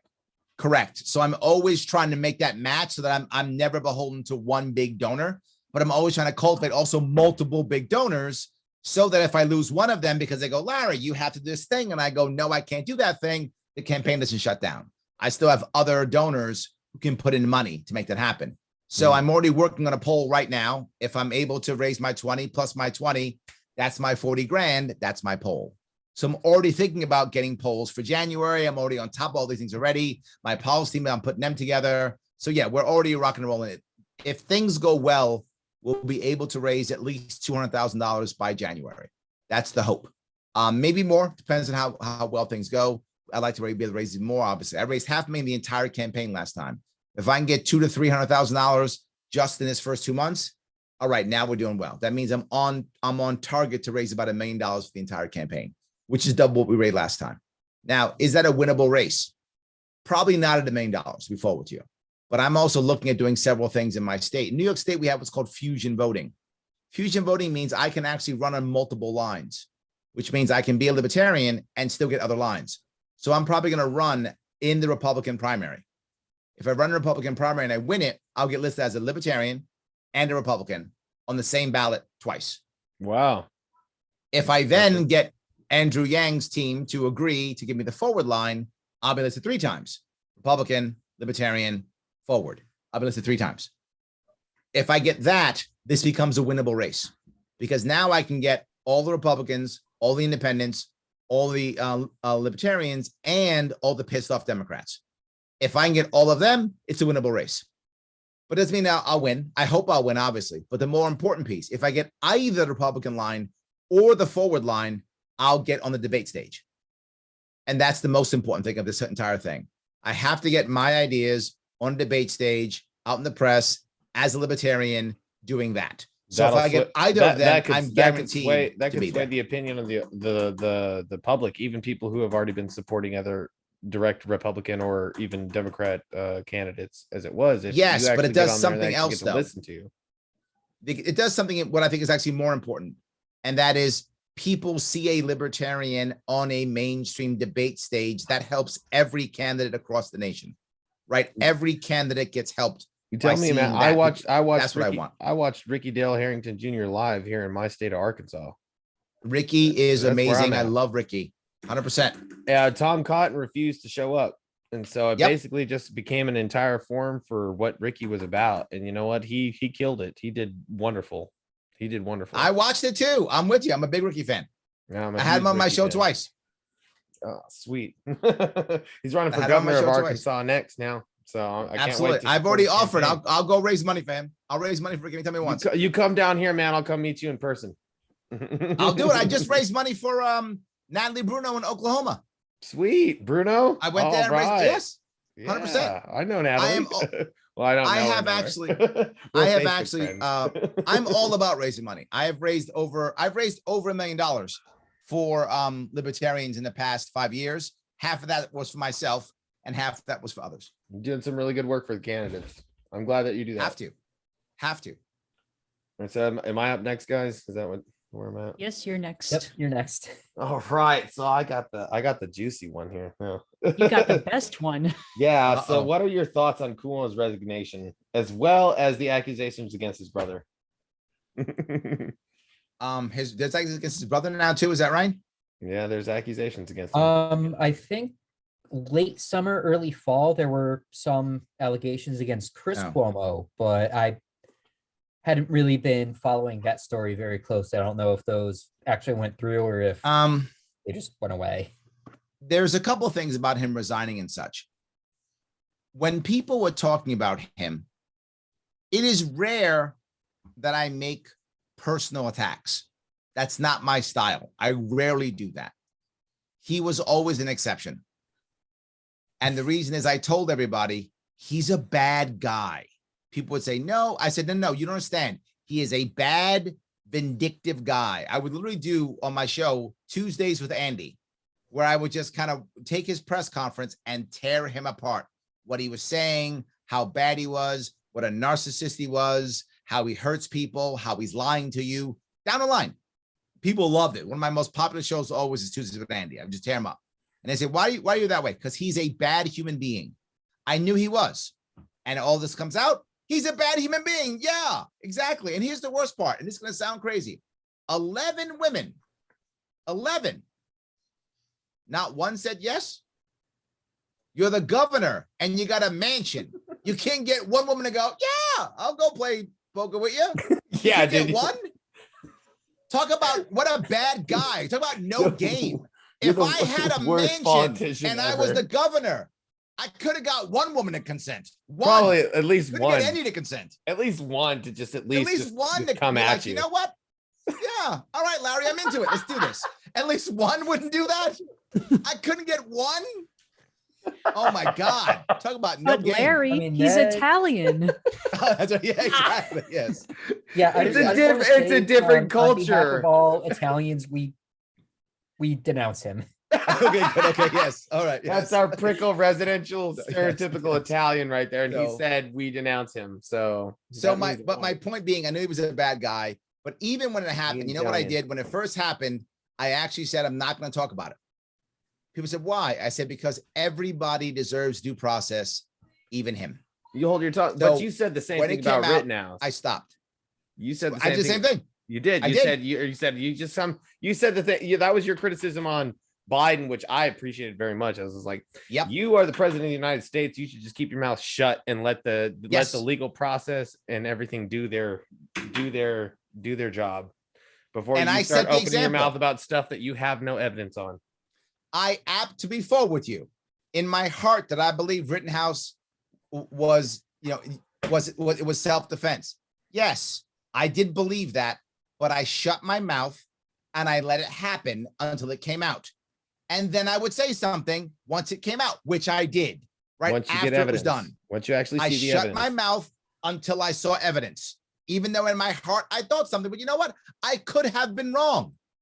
Maybe I didn't see stuff. Maybe Kyle was some bad guy trying to kill people. That might have been a thing. It wasn't, but it might have been a thing. So I shut my mouth until it was done because everyone deserves due process. Innocent, not until proven guilty.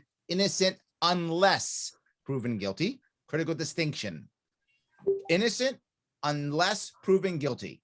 I accept that as true, even for a bad guy like Cuomo. I shut my mouth until it was done. Once it came out, then I hammered him. But I waited until it was done.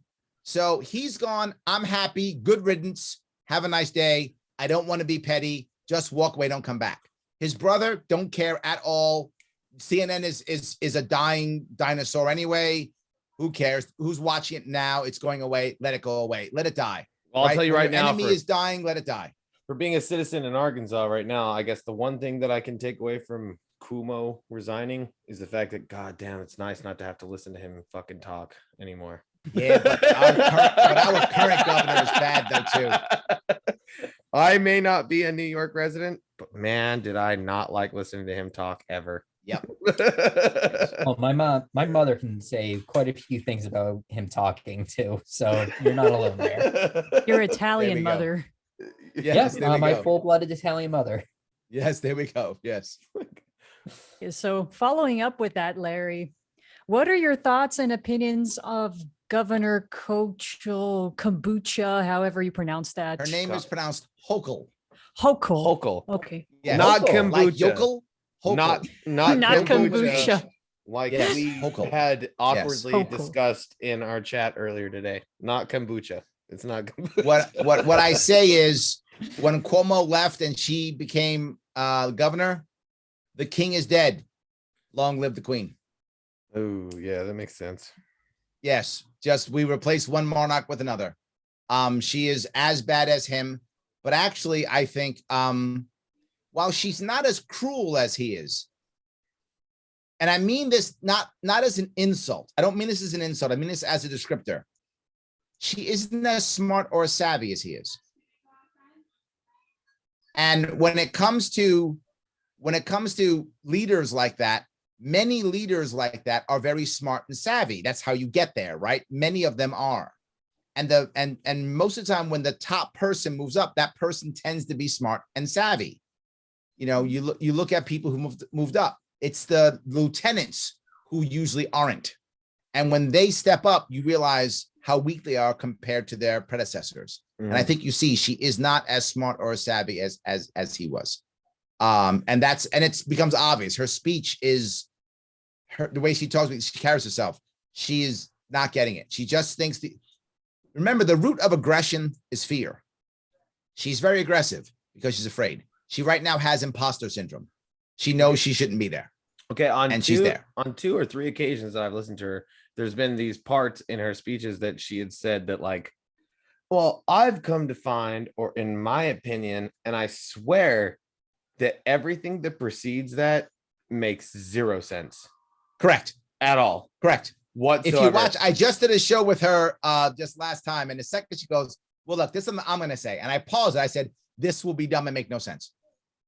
No, Because you're right. Whenever she says it, I said, this will show you how dumb she is. no, As it's the literally second she says that, it's something stupid comes out. You're right. Every time. it's completely a throw in the dark and Correct. something that doesn't make any sense. And I swear it's Correct. like it's like taking a fishing pole with a with a pandering stick on the end of it and just kind of dipping it into some water and praying that you'll have somebody like what you have to say. It made no sense whatsoever. I'm like, Never does. the only thing it reminded She me of said is she the fact talks that to God. there's no I'm not joking. specialism. She said she talks to God and that God told her that that God wants you to get the vax. I'm not making this up. She actually said this. She then said she needs more people to be her apostles. All right, Salem. Her apostles. That's Salem what right she now. said. Trying so hard, guys. Salem right now. I need you right now. I'm right That's there what I'm with you, saying. actually. That's Salem, what I'm saying. She said that. The other day she say said, it now. Say it now. This is why I don't like the majority of Abrahamic faiths. I just don't. I very clearly don't. Like that's why they're telling me right now. That's why they keep saying my name, is because I'm very outspoken against those types of Christians. Like very, very outspoken against it. And the fact that she even said that while she holds political office should violate some sort of fucking something, like, I don't know, maybe separation of church and state, and she shouldn't hold her position anymore. Oh, and also on that note, so Marjorie Taylor Greene with her Jewish space lasers. I mean, oh she yes, I got remember her. booted. Yes. Oh my god. Hasn't Hochul gotten booted? Yes. Oh, good. She doesn't have to. She actually wears a pendant that says vaxxed.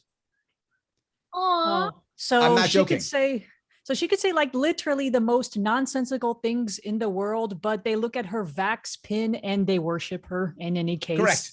Of course. Yes. You Pretty know, much. she has her little martyr stash. You want me to wear Yes. a scarlet letter, guys? You want me to start putting a scarlet letter on my Vaxxed. scarlet letter on my shirt before I start the podcast? I want to get back, Absolutely. but to wear it on a pin is so weird. That'd be like if I had a pin that said I got my smear. Like, who fucking cares? I brushed my teeth today. Yay. Like, I don't have prostate cancer. Yay me. Oh, that reminds me. So, like, I am vaccinated, but that was a personal choice, and very much like every libertarian in the world who is an actual libertarian, I think it should be a personal choice. However, whenever someone asks me if I am vaccinated, I respond with, "Do you do anal?" And then when they look at me funny, I say, "Oh, I thought we were asking stuff that were none of each other's business." Yeah, but what if they actually answered? Would you then answer?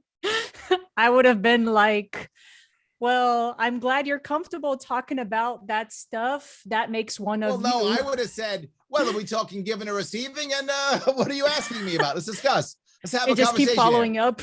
I just keep going down that road. They're pro Yeah, we're anal. libertarians. We can They're walk down they're that road. pro anal, man. We gotta find out. Are they a top You a or a top or a bottom? bottom? That's what I'm saying. Let's have some conversations now.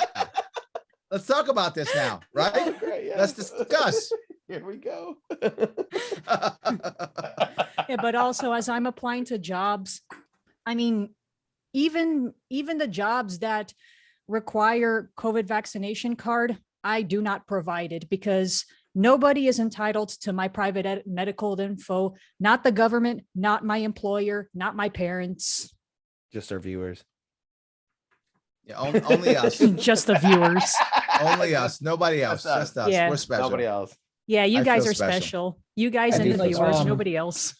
All right. I Can always you feel let special. me? Do you? If you want me, I will. I literally found the chunk of her saying that. If you want me to share the screen, I'll show it to you if you want. By all sure. means, share it. Let's Let's hear it. entertain entertain me our share- viewers. Let me Please. share the screen. You have to, No, you have to give man, me we the got- ability to share screens. We got full proof. Hold Yeah, on, I give me think a second. Sean needs to grant that permission.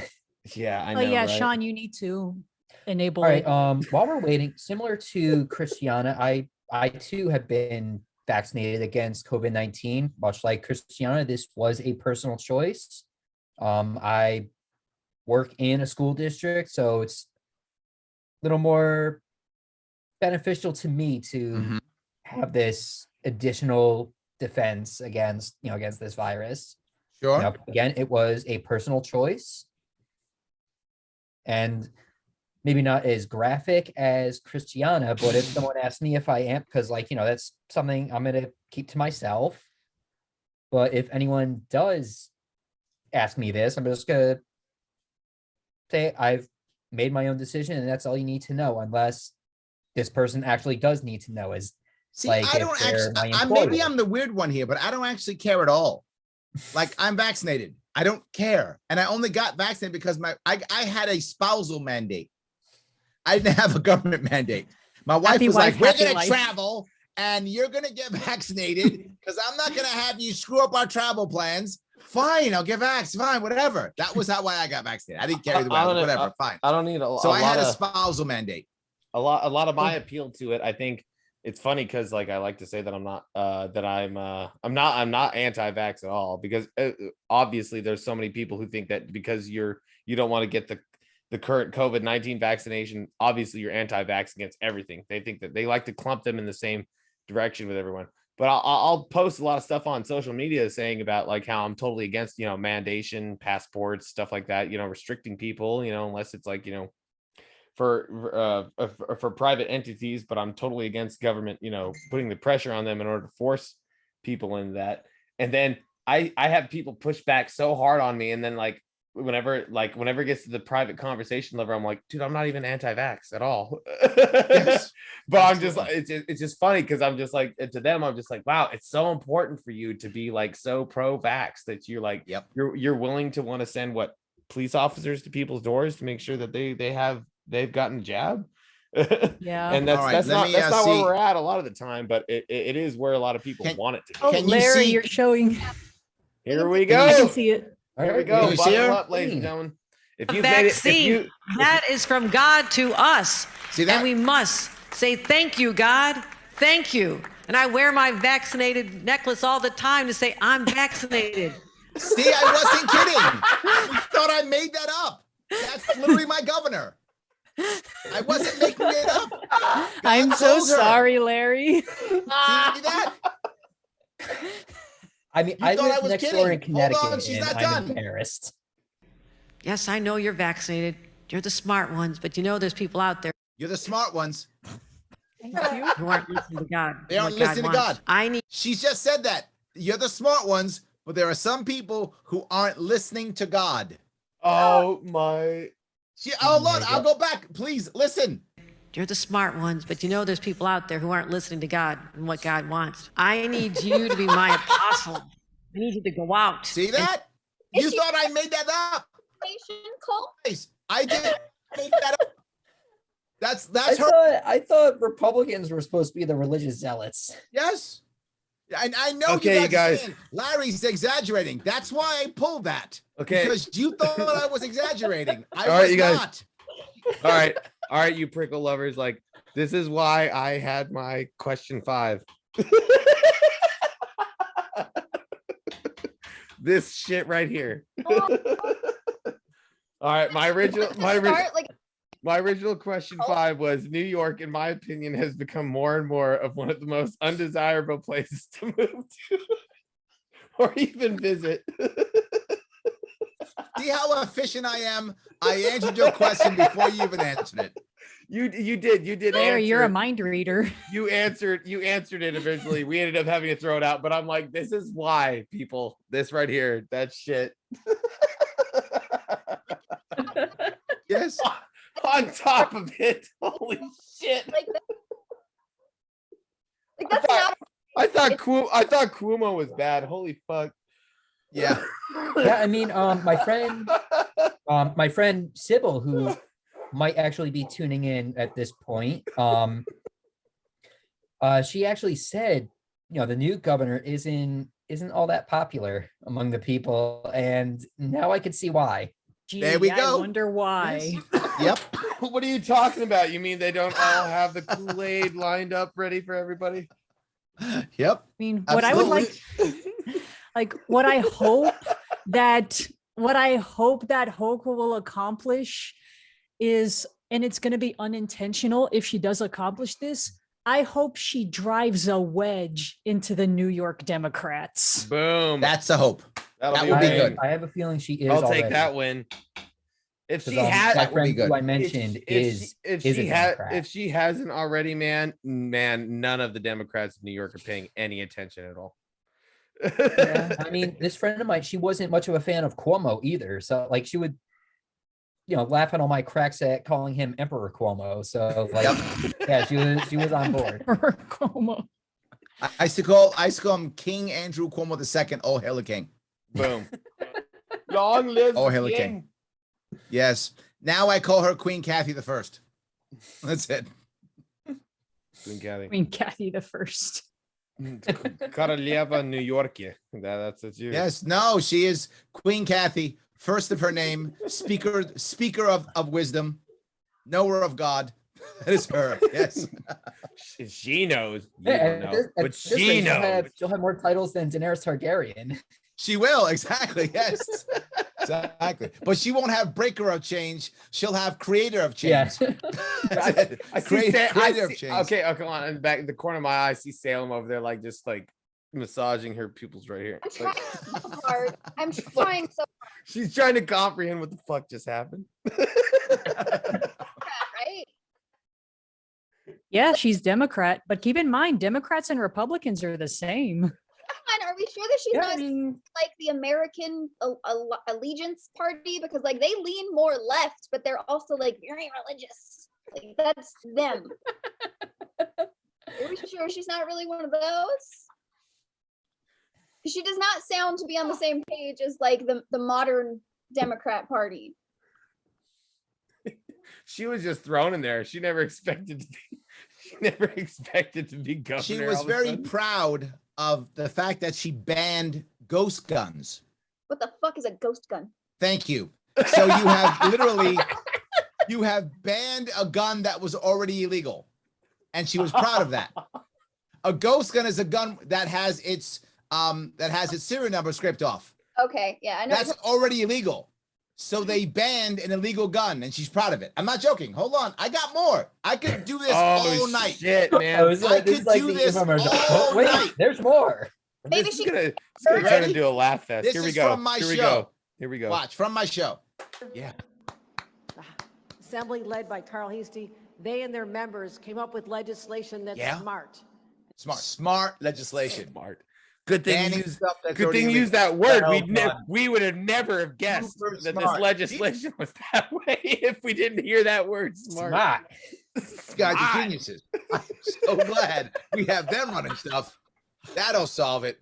Now that we ban ghost guns, the people who literally get guns that are ghost guns, illegal guns, will go, dude, I was gonna get one of them illegal ghost guns, but now they're banned. Uh-huh. Should I really Shit, get one man. now? I mean, I don't want to I break the can't- law or anything. I can't have this really wanna gun break that the law I've. again? I can't That- have this that's gun I've smart obtained legislation. illegally. That they're I clapping can't- for. I can't have this gun I've obtained illegally. The serial gun is scratched off the side Yes. of it, man.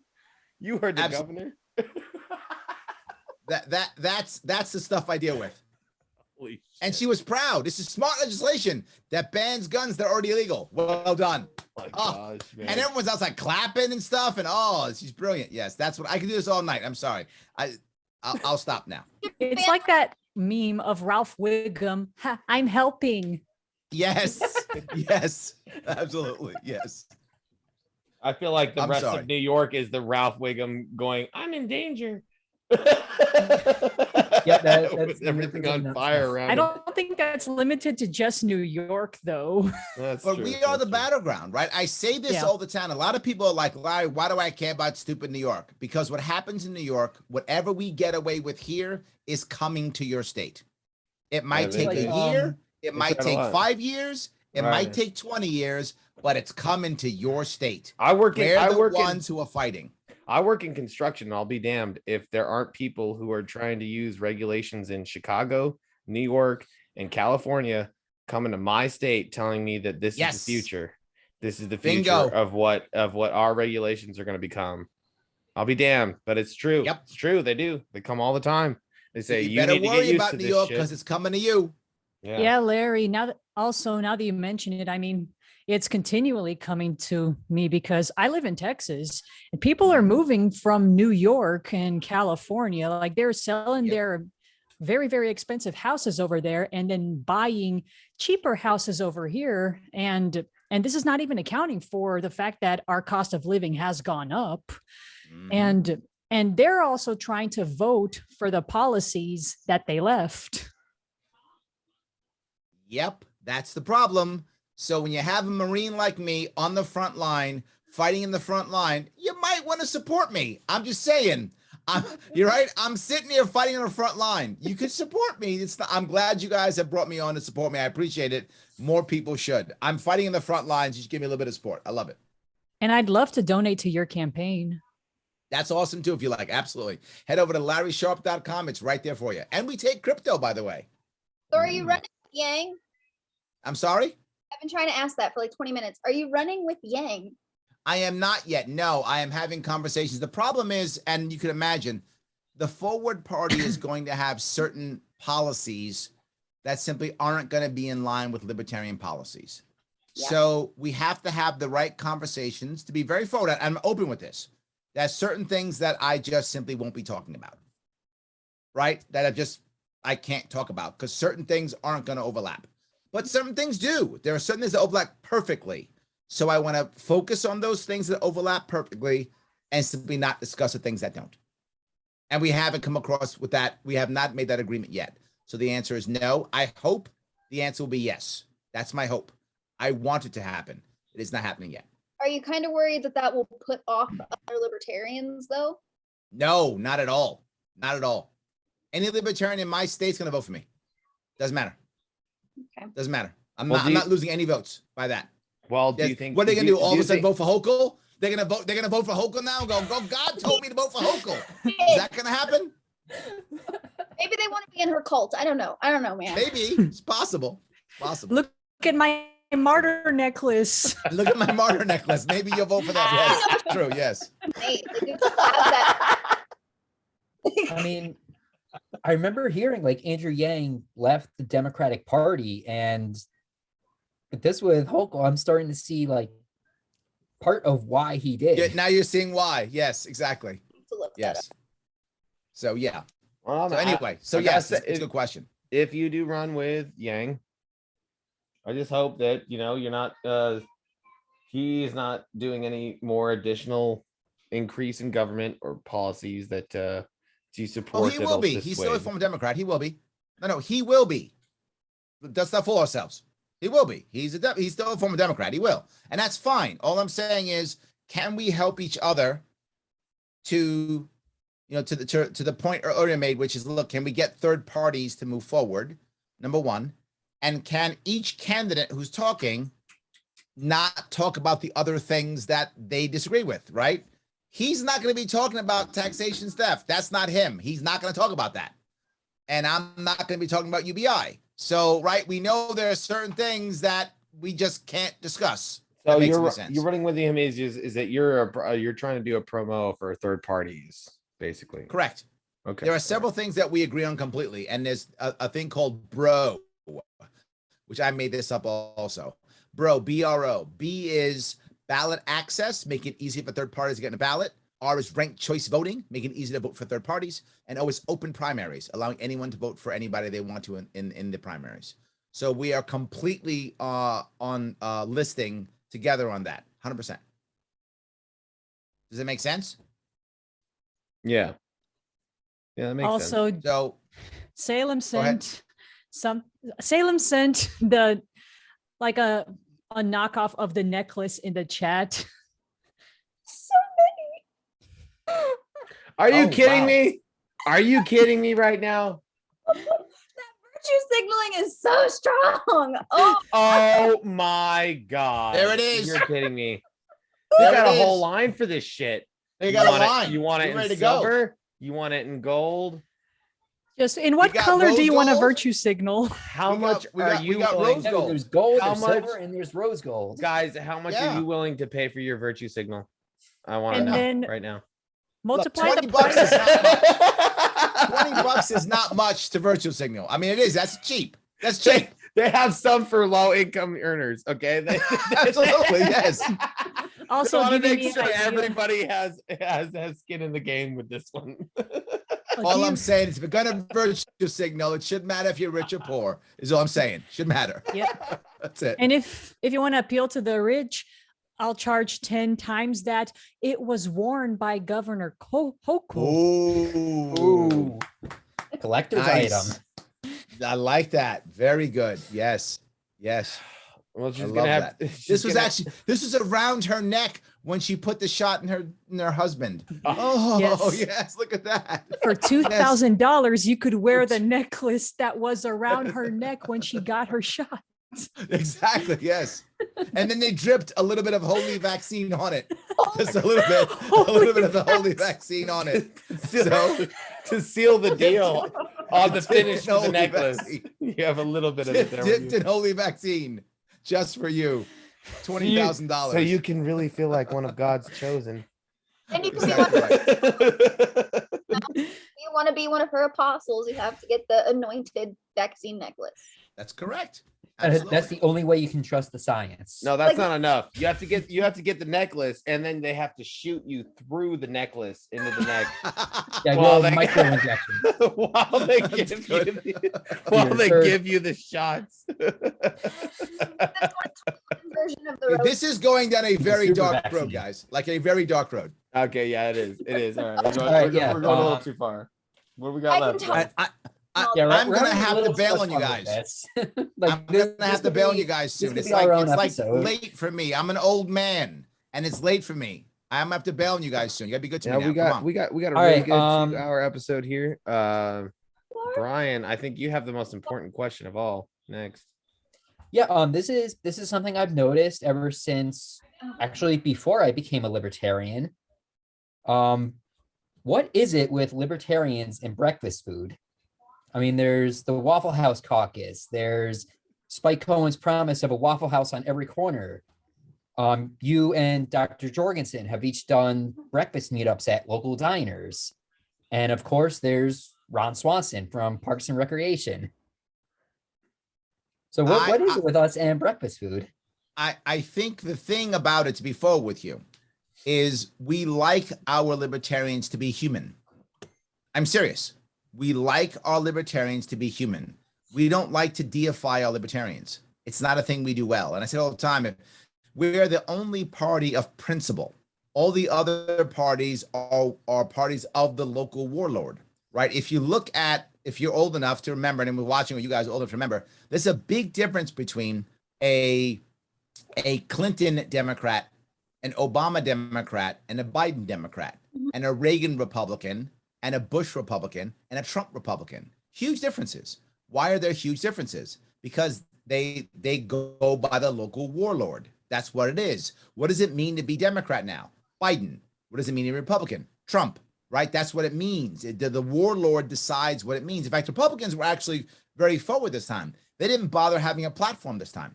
They just said Trump is our platform. They made no platform this time in the Republican Party because they realized Trump's our platform. But that's been true for decades. I could call myself king of the libertarians if I want to, and I'd be laughed off the stage because we don't have a king, right? We have principles. People get upset at us because of principles. And Yes. that's what makes us different. So what does that mean? That means libertarians actually don't want a king or a queen or an emperor or an empress. They want a good person. And having breakfast with others is a symbolic way of breaking bread that makes people human. And I'll give you a good example of this. I travel the state all the time. I do 62 events at least in my state every single year. And I'll travel someplace and I'll show a video of me, doing an event. And here's Larry talking about education or talking about the budget or talking about cannabis, talking about whatever's important to people, talking about literally animal rights, whatever. I'm talking about whatever I'm talking about. and that'll get a certain amount of likes and views. Then it'll be Larry stopped at local diner in local town no one's heard of, 1,000 likes, shared 45 times, goes across everything. People want to know that I had eggs, bacon, and sausage at a local diner. It matters because they connect to me more based upon that guy's like me versus that guy's smart or whatever they think I might be. Why do you think I go on shows like this in a sweatshirt? Why do you think I do shows in a hoodie? Because I'm human, like everybody else, just like you. Why do I tell stupid jokes like I do and show you videos and stuff? I should have made you put on a tie. Damn it. I didn't say I put on a tie. I said I put on a collared shirt. All right, well, a collared shirt. Tie would have been a bridge too far for me. And but go a little bit shirt, more I'm okay. extensively into runny eggs. That would have been the goal. I am a big fan of runny eggs. That's true. So yes. So I think that's the reason why is it makes us human. We like the idea of sitting down and talking to somebody. I mean, I'm the guy who I call my supporters. I actually do. Like I get on the phone and I call them, and we want that. We expect that. It's kind of who we are. Blown away. That was a good answer. Thank you. Personally hate Beautiful answer. I hate breakfast. So you hate breakfast. Breakfast foods to me are gross. All right, for you, I'll be your king if you want. I don't mind. How about my lunch, Libertarian? About lunch. Oh, okay. I thought you wanted me to be your king or something. Look, if you want me to be your king, we are the party of consent, and I will rule you if you choose me to be your ruler. I don't mind as long as you consent. All good. No, I've lunch. heard of brunch libertarians, man. I've seen them mimosas fly in libertarian That's circles. like brunch Democrats, I thought. I don't know what Democrats do. I'm not one of them. So Sounds like a British Democrat. I live in New York. It's brunch. Trust me. Well, I love mimosas. Do those count as breakfast? Well, I'm gonna go out here I with mean- a public statement saying I'm very Orange anti-brunch now. juice. I'm very anti-brunch. You only That's get to it. drink mimosas in the evenings, and that's it. I like to get good breakfast. I mean, I don't know. I knew, Sean, you were a mealist. I knew you were a mealist. I can be a You think- mealist. If Yes, push, you think certain. if you You put think me into a certain corner, meals. you put Yeah, me do you into think a certain corner. meals are better than other meals? You're a mealist. That's you. Yeah, so Salem had a question. It's related to it's related to some of our previous questions, but I don't it even would know be great if the what? what question are we on. What's my question? What am I saying? It's literally Yeah, the the last number ever 10. question we have on here. It's the one Oh, that you added. Number 11 or 12? Because 11 or 12 are the two new ones that I added. Oh shit! I Oh, forgot well, about the new you're one. marked for 10. Do you want someone else to ask 10 and you ask 11 and 12? I thought Guys we were are about killing done. me. We were about done, man. He's ready. He's ready to go. I thought that was the last question. What are we talking about here? Does someone else do 10 and then I'll do 11 and 12? Oh, wow, you guys have been gonna doing go to stuff behind bed. my back right now. No. Talking, Sean.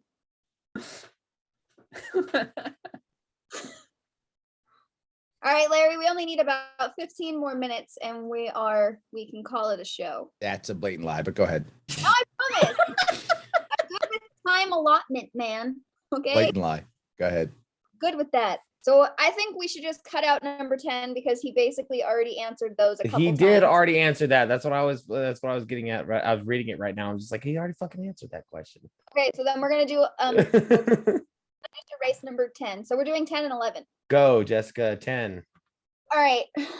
Do you think that all of the different caucuses hinder or help the party and the movement?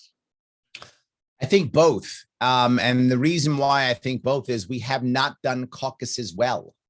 And we need to do caucuses better. The concept of caucuses it's a good concept, right? The idea is that people who want to focus on certain aspects of libertarianism can get together.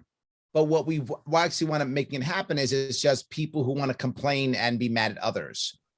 And one of the reasons why that happens in our party is we don't have enough mission. And what I mean by that is I look at our group, our movement, our party like the Mongol Empire. When we don't have a mission, we all break up into our own individual khanates and scream and yell at each other. But when we have one big mission, they go, hey, let's go invade China. Let's go invade Eastern Europe. We all get together and go invade. It's awesome. We go together and we all fight hard. We all invade. If we don't have a mission, we fight amongst ourselves. So we need to have constant mission, and we're not good at creating mission. The goal of any organization, to include our party, should be diversity of thought with unity of purpose. And we have not done that well. We've done diversity of thought with diversity of purpose. That's not good. We should have unity of purpose, which is generally speaking for us tends to be one thing, which is a problem. It tends to be a presidential candidate. While that's not a bad thing, I like us caring about a presidential candidate. That does matter, but sadly, too often, it's the only thing we care about, right? That should be one of many missions that we have to move forward. Like maybe changing a law would be something. Maybe another candidate, somebody else should be something, et cetera, et cetera. Without the constant mission, we fight amongst ourselves. In that case, the caucuses don't do very well. But the second thing the caucuses have not done well, and that is organize.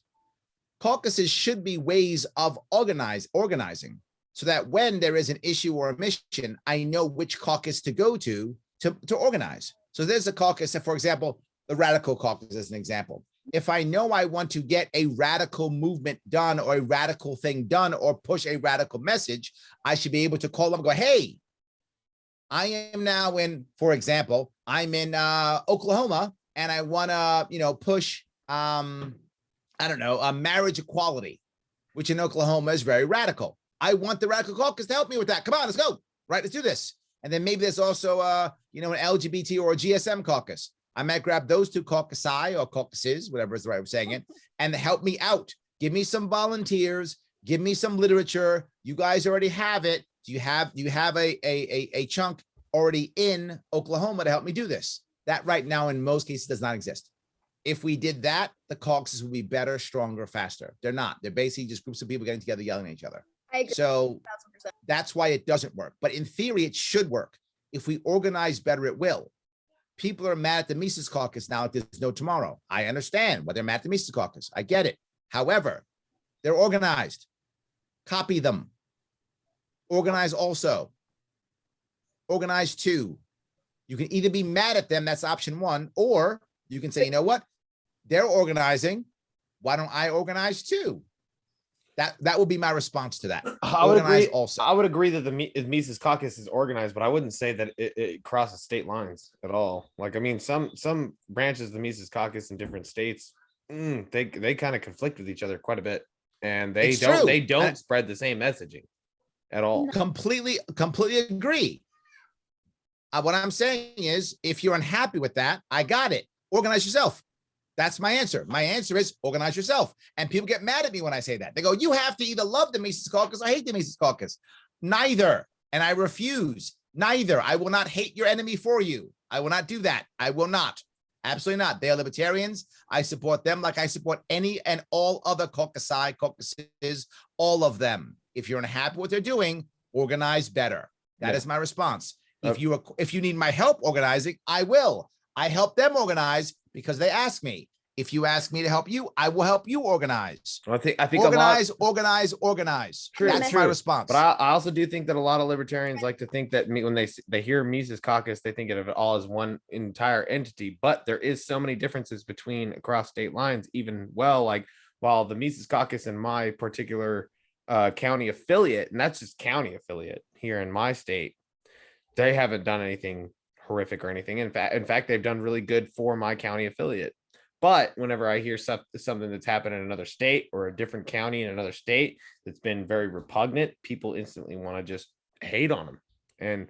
And it's hard to do that which I think with your standpoint and saying that you can't say that you hate them or that you love them is because like you at least give them the fact that they are in fact, assembling.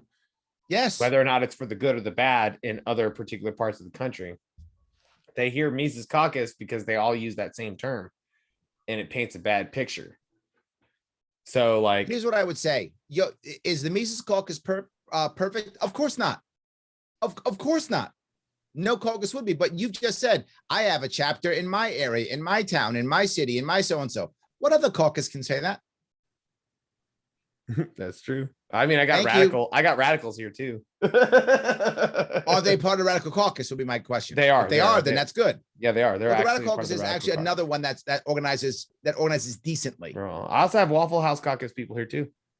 I mean, I wouldn't say that. I wish they would organize better. I wouldn't say that they're really well organized, but they say they were part of it. That's so. That's kind of a newer caucus. So I am all about organize. Yeah, Larry, also, we don't want to keep you too long because like we don't want to keep you from going to bed. But we do have one final question for you.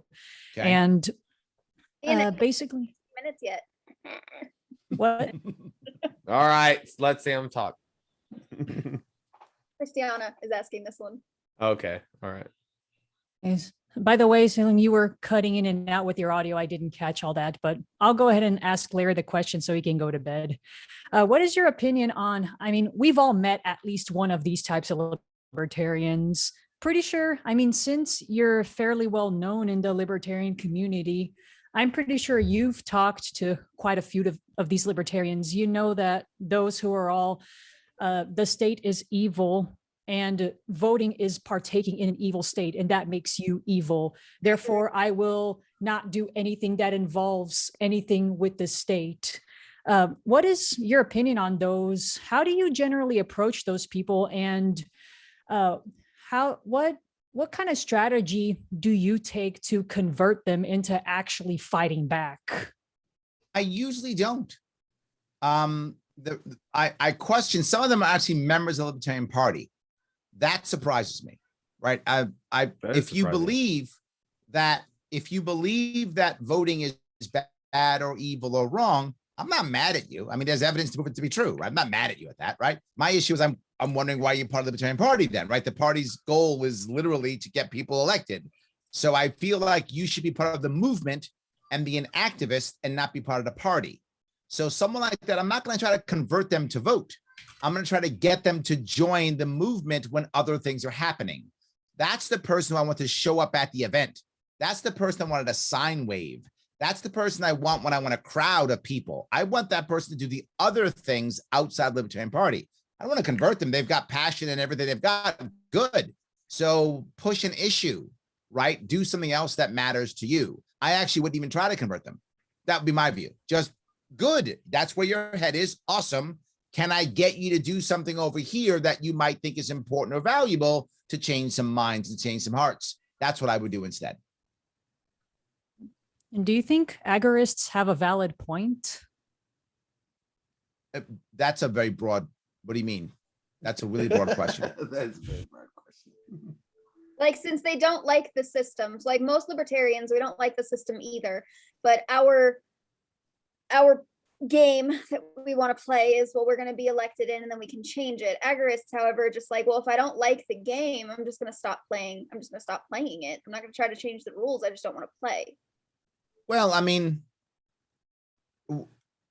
are you saying, do they have a point? Meaning, do you think that is a good, valid point? Or no, not at all. Of course not. Keep playing? Of course not. Well, of course not. And let me be clear why. Because you're not leaving the system, right? If you're an agorist who leaves the system, totally valid. Totally, you're leaving the system, but you're living in the system saying, I don't want to play. So you're allowing everyone to control everything around you. And you're going to be mad when you get put in prison. That doesn't make any sense to me. Now, don't get me wrong. Can you do it? Should you? Yes. Good luck. I'm not going to fight you on you. I'm not mad at you for it. Awesome. But you're going to sit there and say, the system's bad, so I'm not going to play, but you're going to still live in that system. So you are playing in a system. You are. I kind of not only are you playing in a system, you're going to get arrested at one point if you go too far. And when you get arrested and go to prison, you're going to get mad at the system. Okay. I do want to add this point about agorism, which is important to understand, is that it's not necessarily whether or not that they don't want to buy into the system. It doesn't mean that they're not willing to play into it, that they're just going to be lawbreakers and whatnot. But agorists usually go out of their way to get around current laws, which is how they're able to live however they want to see fit, because they find loopholes in just about everything. And so agorisms see that there are flaws in the system, but they go out of their way to find ways to get around it so that way they can live their best life. But that doesn't do nothing for the average everyday person who isn't looking for those loopholes. And so agorists may be able to start changing their actions now to live the way that they want to live right now. But if you're using loopholes in a system, you are still using the system. yes, you are still using the system because you have to use Yes. the loopholes in order to get to where they want. The system is still being used, but That's my point about agorism. Yes. the barriers don't change. So like people are still having to go in to have to use the system that they may not be as well versed as agorists, and they may not have the time to look into it in order to live the lives that they want to live. So I don't feel like that is the answer at all, because it just doesn't work for everybody. It definitely doesn't work for everybody. No, but look, you should do what you want. If I'm a libertarian, how can I be mad at the agorist? I can, of course. Well, I can't be mad at you doing what you want, but I can also say that that's not helping everybody in a whole. And we're trying. Yeah, but they don't have to. To be forward, no one is required to help anybody else. So they're not required to. True. Would I like them to? Yes, I would like them to. And I get to have an opinion on that. And my opinion is I would like you to, but they're not required to by any means whatsoever. True. They're not required. So I can't get mad at them for that because it's not required. Again, if they do it, thank you. That's awesome. I would love you to come help me do the things that I want to do. That'd be awesome. You're not required to. I'm not mad at them at all. But are you asking my personal opinion? If you're an agorist who says, I'm not going to be part of the system, but you're still part of the system, that doesn't make sense to me. You're kind of lying. Yeah, that doesn't make sense to me. You're still using the system in order to be able to live your life how you want to live. But if you're an agorist saying, I don't like the system, so I'm going to try to use loopholes with the system, that's different. That's valid to me. That's a different. So that's why I said the question was very broad. If you're saying I will use the loopholes, that does make sense to me. I'm in. That makes sense. If you're saying I'm not going to be part of it when you're still part of it, that's not true. Well, I don't think that's the difference that I see. I don't think that's necessarily a core belief of agorism. Agorism usually does kind of have that kind of definition to it. But most agorists that I've ever met, I don't know if they want to lead that with the terminology or not, usually are just like, we will find ways around current laws for you to be able to live how you want to live. So I'm totally okay with that. Agorists have totally been able to help a lot of people that I know personally, been able to live their lives how they want to live because they have more knowledge of the system and a way to get around it. All right. I'm with you. I know people who don't have social security numbers. Yeah. I'm with you. But that person says, I'm out. Right? They don't have a social security number. They're like, I'm not playing this game. Okay, I'm with you. That's good. Yeah. But what I'm saying is you also have the guy who's 35, has a job, pays taxes, social security number, right? Has a mortgage, all those things. Goes, I'm an agorist. No, you're not. Yeah. No, you're not. Or he's like, I just want to paint my shed, so I'm gonna do it when no one's looking. That doesn't make you an agorist. That doesn't make you a fucking agorist just because. Correct. just because there's a law against you painting your shed at a certain time. Yes. It's ridiculous. I'm gonna paint at 10:30 p.m. when it says I can't paint after 10. Yeah. I'm such a rebel. A rebel. I got my stereo playing at 12 p.m. I was told to shut it off at 10 o'clock. I didn't do it. Well, thank you so much, Larry. I got to say, I appreciate you so much for coming onto this podcast.